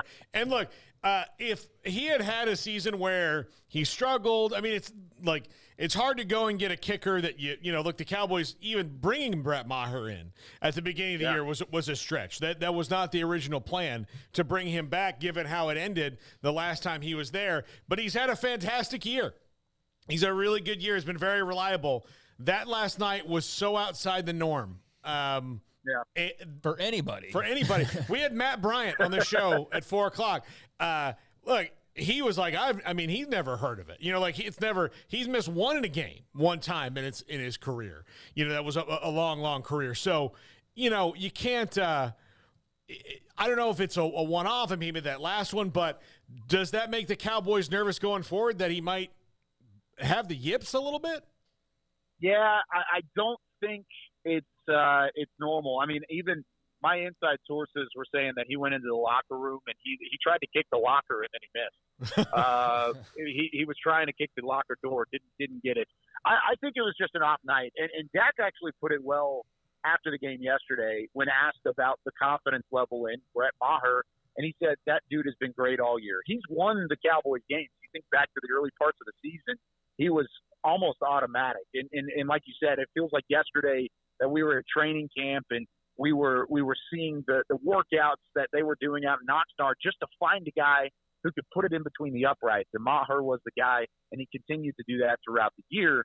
But as Dak said yesterday, he's been great all year, but you have an off night. He said, look at my game last week and what happened against Washington. Things happen, but he expects and the team expects with full confidence that he's going to come back next week and be right back at it. If you look at the final snap, the final PAT against Washington, the first one that he missed in the streak of 5, it was a weird snap. It was real low. It was picked up. Nice job on the hold to get it up to where it was at least kickable. But it was a low snap. It wasn't a great setup for Maher, and the timing was completely off. I haven't gotten the chance to see the All-22 just because of travel to Lubbock and whatnot, get out here for this game. But when I go back and look, I want to see what happened on each of them and chart it and see if there's a timing issue. If it's not just Maher, maybe it's a whole systematic issue that they're going to all have to figure out from a holder, a snap, and then, of course, the kicking standpoint to make sure it goes through the uprights on Sunday. Yeah, there's some talk today that Brian Anger, they told him that he couldn't pull the white blade of grass to get his sight line anymore, so he didn't do it after the second one. I don't know what that is all about. I'll have to delve more into it. I just kind of seen the blurbs of it on Twitter. So a lot of weird things going on. They also lost 2 of their 3 K-balls last night because of the kicks he shanked. So they were down to he landed in the bay. Yeah. So that's where they were there. So Kyle, you are in Lubbock, Baylor, Texas Tech tonight. Baylor started out 0-3, now on a win streak. Texas Tech badly needs a win in the Big 12. This is a tough place to play. Thoughts on Baylor against Tech tonight? Yeah, I think it's a game between really urgency from Texas Tech and momentum for Scott Drew and the Bears, because overall Baylor on paper is the better team, but 4 of the 5 losses for Texas Tech have been within 6 points or less. I mean, they have been in tight games, including against Kansas, Texas, Oklahoma, top 15 teams in the country, and they've got, of course, the home crowd of 15,000 here at the United Supermarkets Arena behind them. So very interested to see how the Bears come out. If they can play like they did it against Oklahoma State in the Farrell Center prior to the lights actually going out in Waco, I think they've got a really good shot to come out on top. Really interesting to see how they get going from 3 on the road, because if this offense can travel and make some shots early in this gym, it may be able to take the crowd out of it early, because there's some frustration out here in Lubbock on whether or not they can get some wins in the Big 12, which there's never an easy win in the Big 12. You guys know that as much as anybody, and this Baylor team is going to have a really good night to come out on top out west. Well, if you're listening to West 101 Radio tonight and go, who's doing that game? It's Kyle Yeomans and Doug Gottlieb from Lubbock tonight. Kyle, thanks so much for helping on the show. I always appreciate it, and I'm sure we'll see you around here soon. Yeah, no doubt about it. Thanks, guys, for having me. All right, Kyle Yeomans, known him since he was just a wee lad. Mm-hmm. So, here on the show. Garrett, you worked with Kyle, right? We crossed over about a month prior. Jacob did, right? You didn't? No. Yeah, okay. I thought you guys overlapped. So, yeah. So you guys crossed over about a month. So, yeah. You're part of Paul's broadcasting tree. Yeah. I know. I have I have a good tree. I feel like it's not like a Mike Leach tree or anything like that, or Hayden Fry, or Bill Walsh. But I'm hoping one day. Yeah, it's been productive. Look, that guy might take over Brad Sham one day, and I will take credit for that. So that's all I'm hoping. Again, it's not going to be me. Might as well be a guy I know. So that's what I hope. When we come back, we'll have a short segment before the top 5, and we'll dive into some of those. What do you think your team this coming year? We did not do Baylor, as a matter of fact, Craig. So we'll do that when we come back. This is 365 Sports. Richard Carr is the new 2023 truck or SUV you want in stock today. The versatile GMC Terrain is waiting for you. Qualified buyers get 3.9% financing and a $750 loyalty rebate for eligible GMC owners. Qualified buyers get 2.9% financing on most new 2023 GMC Sierra 1500s in stock, or 3.9% on all 2023 Buick Envision, Encore, and Enclave SUVs in stock. Call now, get here now, or log on to get all the details and to drive home your new GMC or Buick today. Richard Carr, they have the truck for you. Price right, day and night. At Richard Carr in Texas. Trucks built for you, red, white, and blue. At Richard Carr in Texas.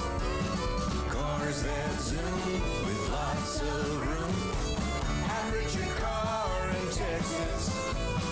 Count on us, a dealer to trust. At Richard Carr in Waco, Texas. Parenting is full of surprises. You never know what to expect. So after our son was born, I called my Texas Farm Bureau insurance agent to set up a life insurance policy in case something happened to me. Sawyer is now 2. And we'll soon have a sister. There's no one else I would trust with protecting my family. Stop by and see our agents at one of our 3 McLennan County locations.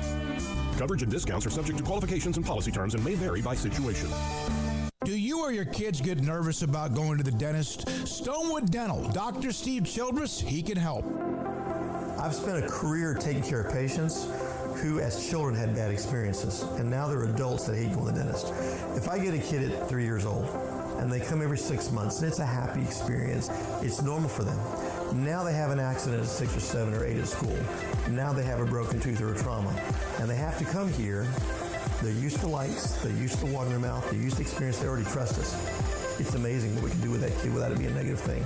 But if I see a 6 or 7 or 8 year old that's never been to the dentist, and now they have a trauma or an unfortunate unexpected toothache, it's harder to do that for that kid and it not be somewhat of a negative experience. So bottom line is I try to teach kids and adults and teenagers and everybody the way I'd want my family treated, which is where it's a necessary part of life. You just take care of it. It doesn't have to be that big a deal. Learn more, stonewood-dental.com.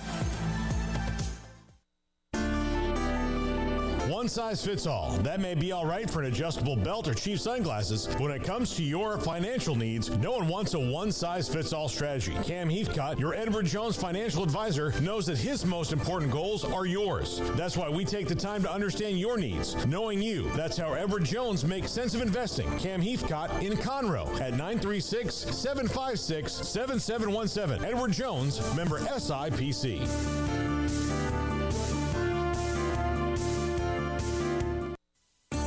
There are 26 letters in the alphabet, over 600,000 words in the dictionary, and just 3 of them said together can change everything.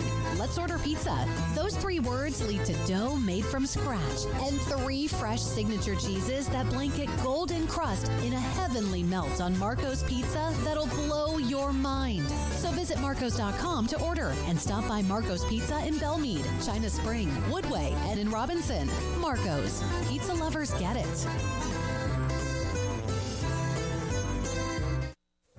Stepping into the boots of a U.S. Army officer can add confidence and leadership skills to your son or daughter's career path. See all the things they can achieve in our boots at GoArmy.com. U.S. Army Waco Recruiting Company, 254-598-8131 or 254-776-1543. This is 365 Sports. Text us at 254-339-1122. The text line is sponsored by Riverbend Liquor and Wine, with the most extensive variety of craft beer in Waco. A hidden gem on Lakeshore Drive and 19th Street. Welcome back. Earlier in the show, I posed the question, and please continue to text us through the evening because we can get into this again at another time. But why here, as we are, sit a week after the season's over? Are you confident in your team for 2023, or are you nervous about your team for 2023? Scotty B, the Baylor King, says he's pretty confident about Baylor, which Scotty B always is. But he says, I think that Baylor will be better because of the immediate transfer portal addition so far and more experience at skill positions on both sides of the ball, though the lines of defense and offense are somewhat inexperienced. I do think special teams and whoever QB1 is will be better this year.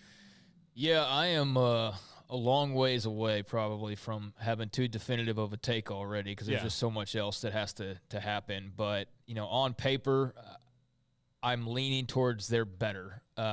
And I think a part of that is just that the losses they did incur, I don't see them as being irreplaceable. Like Jalen Petrie was clearly irreplaceable. Like JT Woods is irreplaceable, so on and so forth. Except for, O-line and Apuika. I mean, those are going to be really tough to try and turn that. Dylan Doyle's going to be tough, but I do think you can find I think you can find a guy that can play pretty well. I'm not saying he's going to be as good necessarily right away, but I think you can get faster there. I think you can get more athletic, and I think bigger. I think you missed some leadership aspects of that, but I don't think he's like irreplaceable like a Jalen Petrie. Yeah. So, I trust Eric Mateos with the O-line to get that right, but you are losing a lot of snaps, and so that's going to take some time. But I do think they should just be a better, more well-rounded football team. Now, whether that results in a much better record, I don't know, because I think like 8-4 from 6-7 would be a huge step up for them. And I know it's only a couple of extra wins, but it would feel totally different. Much less like go win your bowl game, go like a 9-4. I think that would be a great year for them. So I'm somewhere in like that 6 to 8 win range. I still feel like they should be a bowl team. But the Big 12 is getting better around them, man. There's no doubt about it. And so it's going to be a very – I hate saying this because it's I always say it's very interesting. But, I mean, I don't know how else to phrase it. But it is going to be a very interesting spring.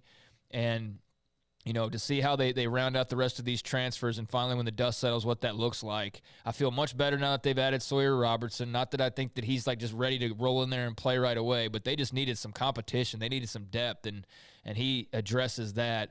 But I think like a lot of the areas that suffered due to youth, like they should be better. Mm-hmm. I think, the defense was obviously missing something, and now having Matt Powledge, bringing some energy and bringing some of, what clearly they were missing last year. I mean, Ron Roberts is a great coach. He'll do well for Auburn, but I do feel like something was just off in that regard. But yeah, man, I mean, there's no doubt. I mean, if you were to say, hey, I don't think they make a bowl game, I could understand that. If you were to say, I think they win the Big 12, I don't think I could understand that. But anything like that or below, I'm pretty on board with hearing you out on that. But no, I'm not going playoff team, Sugar Bowl, none of that.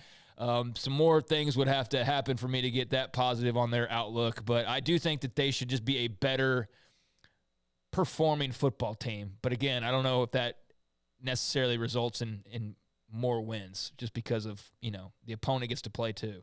So yeah, I don't. I think I like the team better than I like last year's, but I just don't know how much of a difference that makes. Yeah, I think it's going to be tough to break in 5 new starters in the offensive line. Yeah, man. That's gonna be really, really tough to do. I do like the Barrington brothers coming in, and I know that Eric Mateos feels really good about the players that they've recruited over the last couple of years, being able to step into those spots. But still, the offensive line is not just about big guys being able to knock the other big guy back individually. It's about being able to work in Congress together and, have chemistry. Here's the thing. All the skill guys should be better this year. Yeah. And that's what I think is important, is like if you can just have some stable blocking, obviously not all Americans plowing people over left and right. That's what you were hoping last year was going to be, and last year was pretty good. But they don't have to have a dominant offensive line. They do, though, need to have some guys step up as playmakers. Like, who were playmakers last year? Monterey Baldwin?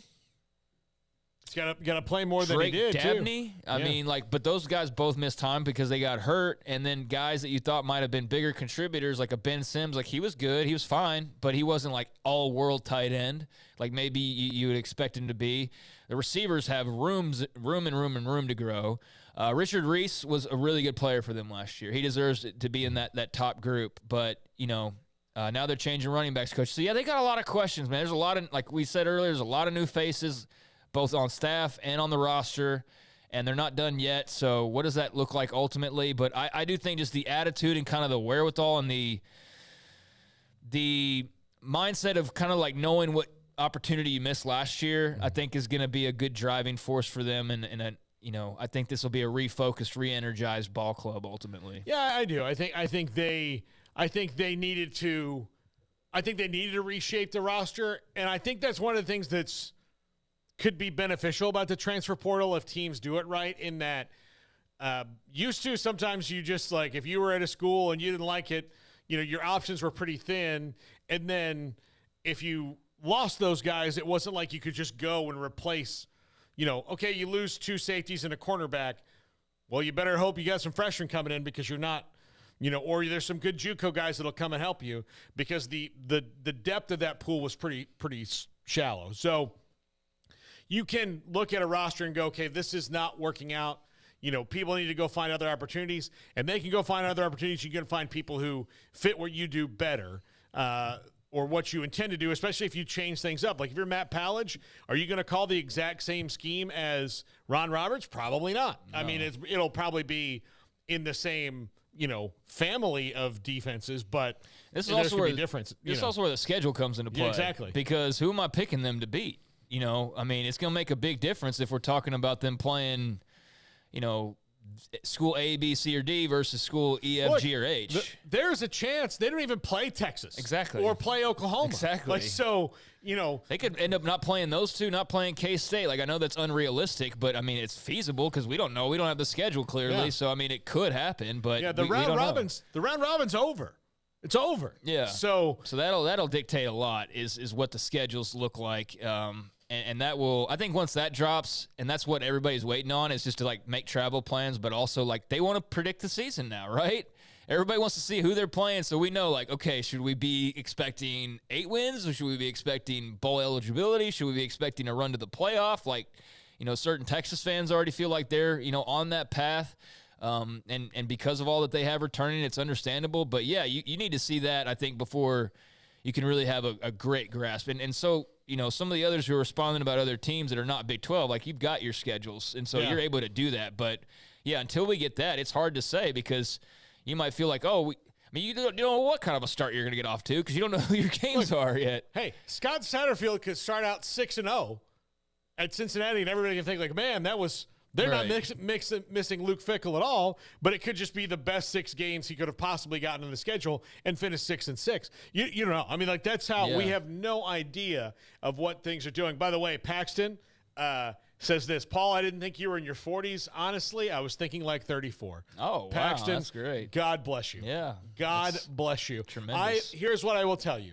The only thing that allows me to hide it is I've been very fortunate to have very, very few noticeable gray hairs.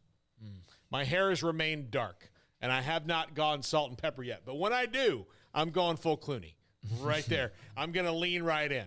I'm not going to just for a minute. I don't think I can pull that off. I got a couple comments, and these aren't necessarily directed right at the show. This is to my my Mack Rhodes quote that I sent out there. This one guy, Matt's very upset. What a blanking joke of a conference. Like, it's not that big of a deal. I mean, like, I understand people are frustrated, but it's not an indictment on, the entire organization. Well, it's a freaking schedule. The first game's either the last part of August or the first part of September. It's not like they're going to announce it the week before and be like, hey, guess what? You guys are going to Cincinnati. Yeah, like, I mean, I get the frustration, though, but, like, I just don't think it's that big of a deal. But Brian, all I want is a chance to go to Provo. Utah is beautiful. Would love to see OU play BYU. We were talking about that earlier. That would be a good place to send them. Either there or Cincinnati would make a lot of sense. And then send Texas down to Houston and take on when BYU beat Oklahoma, that was at AT&T Stadium. I mean, that's been a decade or so ago, but like it was. Yeah, it was a little while. Yeah, it's been a little while, but I remember they played. There was one of the big upsets that that BYU pulled off. Yeah. But like when they played, it was at AT&T Stadium. So the fans, the OU fans, didn't get to go and experience Provo, which is I'd like to go. We had hoped to. We had an opportunity. Brian and Ashley, they got to go. We had an opportunity if we didn't have a high school game. The BYU was going to bring us out there to do our show there that day, which would have been excellent. Would have loved to do it. Hope more schools in the future do that. I'm looking at you, UCF. We're available. Especially. And Cincinnati, I've got to figure this thing out about your chili. So I've been to Houston many times. But even then, if we did that, it'd be great. When we come back, the top 5. This is 365 Sports. Kick off the new year at the Start Something New sales event. Get up to $2,500 in total values and 1.9% for 72 months on the new 2023 Jeep Grand Cherokee Limited with second and third row seating options. The Start Something New sales event is happening now at Allen Samuels in Waco. Howdy, Chet Garner here, professional guide, searching for bears in the wild. But not just any bears, oh no, a particular kind.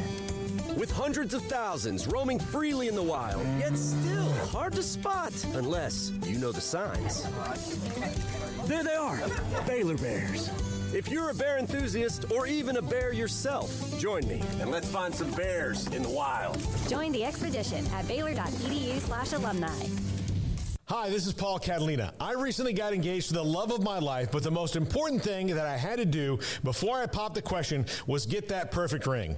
And I know nothing about rings. So I went to the wedding ring store, Boozer's Jewelers on Valley Mills Drive. I knew I needed a custom design, and that's exactly what they do. 9 out of 10 of their engagement rings are designed in-house. The entire process took less than a month, and they were great every step of the way. Great options on financing, excellent selection, and talented designers. My fiance and I get nonstop compliments on the ring. I only deserve credit for doing the smartest thing I could, walking into Boozer's and letting them work their magic. Your one-of-a-kind fiance deserves a one-of-a-kind ring, and that's what you get at Boozer's. Boozer's Jewelers, the wedding ring store on Valley Mills Drive.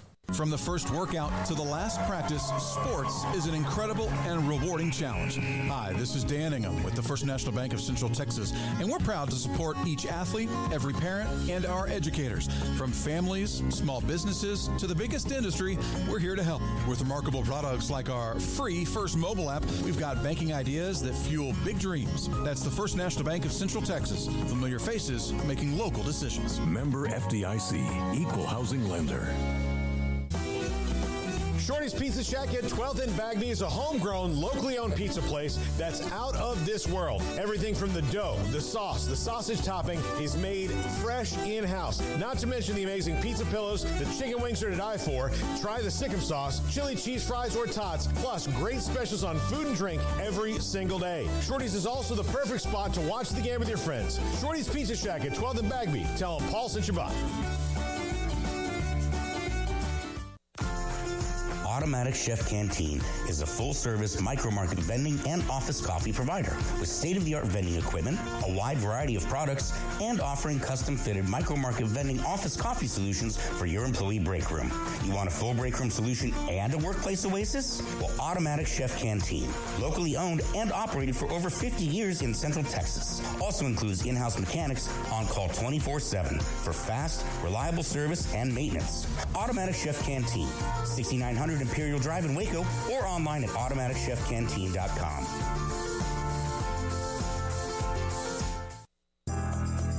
Riverbend Liquor and Wine, Lakeshore Drive, North 19th Street, right behind the bank, is a hidden gem in Waco. If you're a fan of bourbon, especially local Texas bourbons, that's where you gotta go. Balcones, TX, Devil's River, whatever it is, they've got it. Riverbend Liquor and Wine, plus the best selection of craft beers in Waco, seasonally churned out throughout the year. Whether it's spring, summer, fall, or winter, Riverbend Liquor and Wine, best selection of craft beers, a speedy drive-through window, and excellent customer service. Find out more on Instagram or just go by and see them. Lakeshore Drive at North 19th Street behind the bank.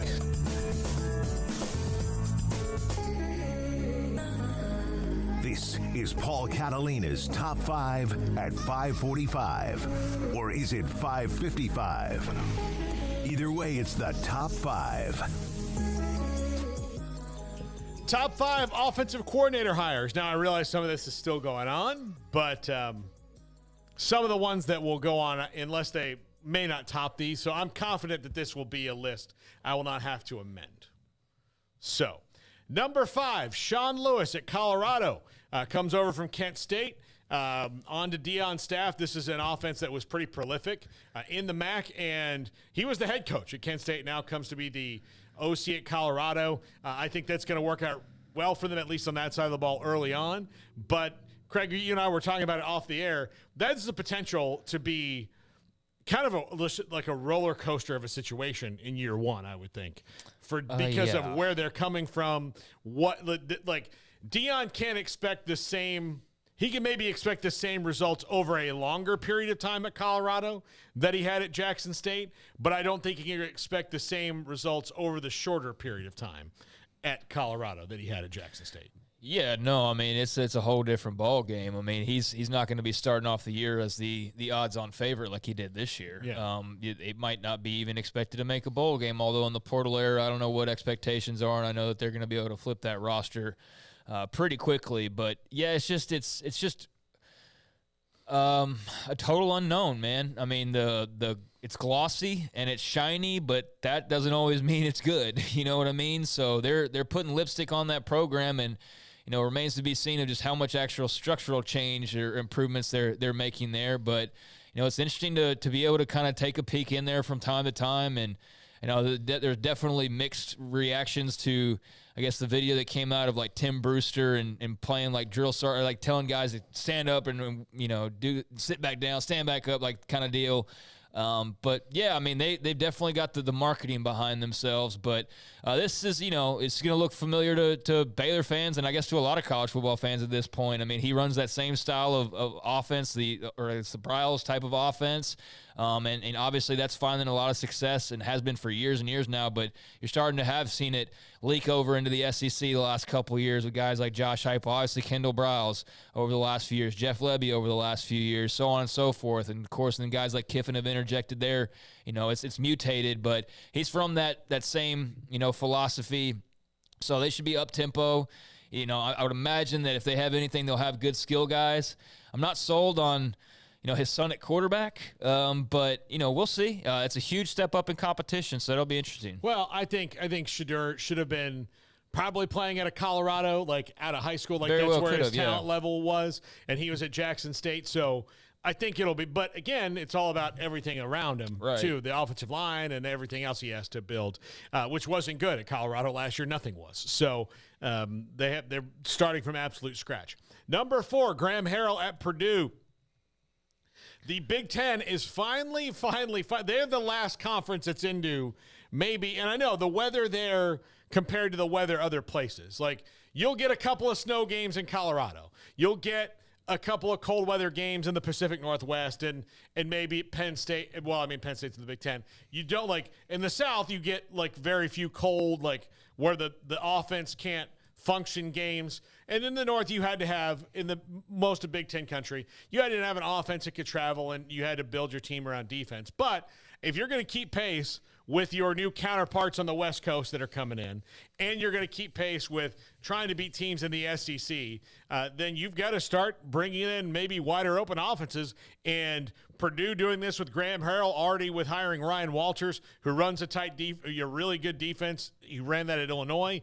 This is a really interesting dynamic here. I think it'll work out. I think it'll work out well because I think these are both really good coaches. And Graham Harrell bringing that expertise into the Big Ten. And we'll talk about a couple other Big Ten coaches here in a second. But I think that's going to be a really interesting thing at Purdue. Yeah, and I should have mentioned I was talking about the Bryles tree. I mean, his main branch that he swung off of going back to Sean Lewis was Dino Babers. Yeah. So one of the first guys to venture out as a coach and really start establishing that elsewhere. So that's where he's coming from after some time there with Babers at Syracuse. So that'll be interesting. But, yeah, with Harrell, I mean, obviously he comes from the Mike Leach tree, the air raid. And I think, good news for he and the family is that they're in a place that feels relatively stable. Unlike his last 2 jobs, where he was in West Virginia last year and obviously, played a hand in JT Daniels coming on over. And then by the end of the year, JT Daniels isn't even the starter and he's back in the transfer portal. Obviously, Neil Brown's not on the sturdiest of seats or coolest of seats at the moment. So that was kind of very hit or miss situation to walk into. And then prior to that, he was sitting there in the offices at USC as the, entire program was crumbling down to be made back up in the image of Lincoln Riley. And so, he's there as Lincoln Riley and staff start to take over. So It's been a rough couple years of not really knowing what's going to happen next. And then had to wait a long time for this phone call. Was seemingly going to sit out there for a while. So, I like the direction that Purdue's already going. Obviously, huge pickup in the transfer portal with Hudson Card. That was massive for them to get him. And so I'm excited. I think that's a program that is going to be fun to watch under some new leadership. And I think that Graham Harrell's a guy that certainly hasn't forgotten how to coach offense. I think he is a guy who's been kind of a circumstance of his environment. Now, he's obviously going to be in a very stable situation where Walters is going to be able to build this thing from the ground up. And so I'm excited to see kind of how he plays a role in that, because it is a lot different than what he's been in the last couple of years. Yeah, and look, Purdue quarterback from Texas, the greatest quarterback they ever had was from, also Austin, Texas. Yeah. So in Drew Brees. And I do, look, with deference to Bob Greasy, like, Let's say Drew Brees is that dude. Mm-hmm. Number 3, Phil Longo at Wisconsin. Another guy he's bringing in a Len Dawson. Okay, I forgot about him as well. But I'm still taking Drew Brees. Who said Len Dawson? Jack did. How do you know? You know Len Dawson? Okay, very well done. Yeah. Give your props. Hey, good deal. Good on you. Good on you. Good deal. But he thinks Robert Pattinson's the first Batman. So I don't know. Okay, well then I just forget all that. So, we respect Michael Keaton on this particular version of this show. Or, no, absolutely. But Phil Longo, Wisconsin, all 3 of the quarterbacks that they brought in the portal are all from Texas. They all also have the same private quarterback coach in Kevin Murray. But Phil Longo brought them all in. Luke Fickell's going wide open at Wisconsin. They have kind of stagnated in that. And look, they've had really great seasons doing what they do. And there are going to be some games where they're going to have to figure out how that spread is going to work in the weather in Madison.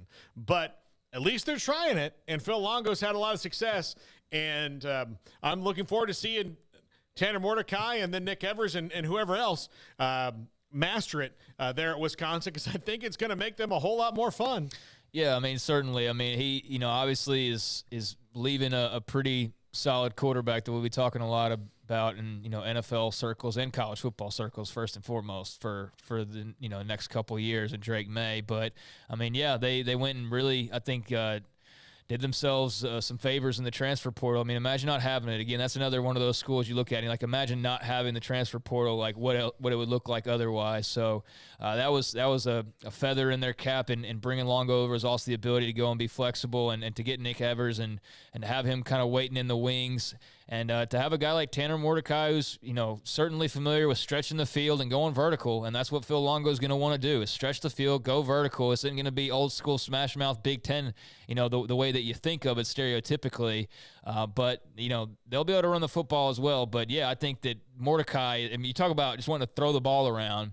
That's what he can do. Now, he's got to always be careful, of course, with the interceptions. Those can get a little, squirrely if he's not careful. But I love Tanner. Loved watching him ever since we were covering him at Midway, and to watch his journey to where now he's playing in the Big Ten at Wisconsin is just so wild. But, he and the other QBs will have a lot of fun with Longo, and I'm excited to see kind of how they shake up that Badgers program with Luke Fickell now in charge. Yeah, Brad on the chat room says he doesn't think it's the same now with artificial turf there at Madison, so maybe it's not going to be as bad. It's still snow, and you got to deal with all that stuff. So, probably maybe a little bit better. Number 2. And I would put this guy at number 1, except for the number 1 guy I'll get into. Number 2, Garrett Riley at Clemson. Going to be a head coach in a couple years. This was big in that Clemson needed a fresh voice from outside the program. Dabo doesn't do that often, but he went and did it. And I think maybe he didn't do it the last time around because he felt no reason to think anybody was nipping at their heels, so he could experiment with continuing to keep in the staff. That is not the case in the ACC anymore. If Clemson wants to stay top dog, they've got to reinvigorate themselves. This was a fantastic move, getting Garrett Riley out of TCU and at Clemson.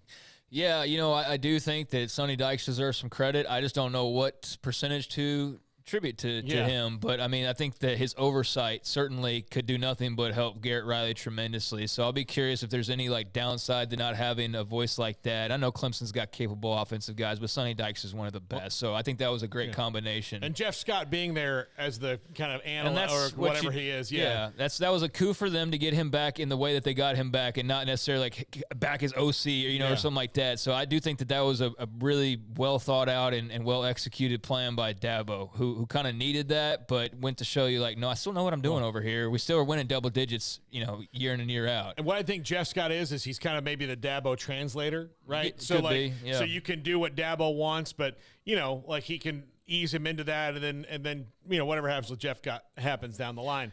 So, but I still think it's great. No, I think it's a great move. I think as far as a pure quarterback prospect, Klubnik is a step up over Max Duggan. Yeah. But Max Duggan had a lot of other intangibles that made him really good, and Klubnik, it will remain to be seen on when he acquires those or what he already has or what have you, because he's far from a polished and finished product. But I think this was as splashy as you could have gotten, while also not being like splashy but not making sense. It's a splashy move, but it also made sense. It wasn't a move for the sake of a move. It wasn't a move just to grab headlines. It was a move that does that, but it also addresses that your big need to shake up this offense and to develop Cade Klubnik. So this was out of nowhere as far as I was concerned. Maybe there had been a little scuttlebutt. I don't really recall now, a few days removed from it, but I just remember the feeling of when I saw that graphic land going, whoa. And, I think that was the intention with that hire. So, rising star, like you said, I don't know about a couple years for a head coach, but sometime in the next few years, that's the trajectory that he's on. That's what you would expect. So I'm excited to see, him, Klubnik, and the rest of the gang out there in Clemson. And number one, this is a guy who I do think, after being a coordinator for maybe not too long, will be a head coach somewhere. Brian Hartline at Ohio State.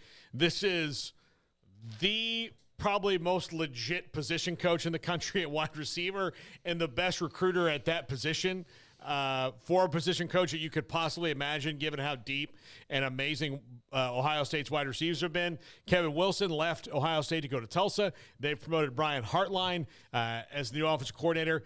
I personally think he's probably going to crush that gig. And again, he's got to have to break in a new quarterback this year, but they've been pretty good about that lately. So young guys are not. And I guess this is Devin Brown. Devin Brown's the one that they're going to try to and work out this year and feel good about. So I think this is I put him over Garrett Riley only because I do think Brian Hartline is going to be a head coach faster than Garrett Riley will. Yeah, I mean, that's quite possible. I mean, getting the transfer from Gebbia earlier was very interesting because that's a veteran there. And they're without C.J. Stroud now. So it's life after Stroud, and they've managed, various quarterbacks over the years to move on from one to the next pretty successfully, just like, name one, Justin Fields, J.T. Barrett, so on and so forth. So they'll be fine. I mean, hell, like half the starting quarterbacks in college football are like Ohio State transfers, it feels like, at least. I mean, I'm probably just thinking that because Quinn Ewers alone. But, obviously highly super successful recruiter.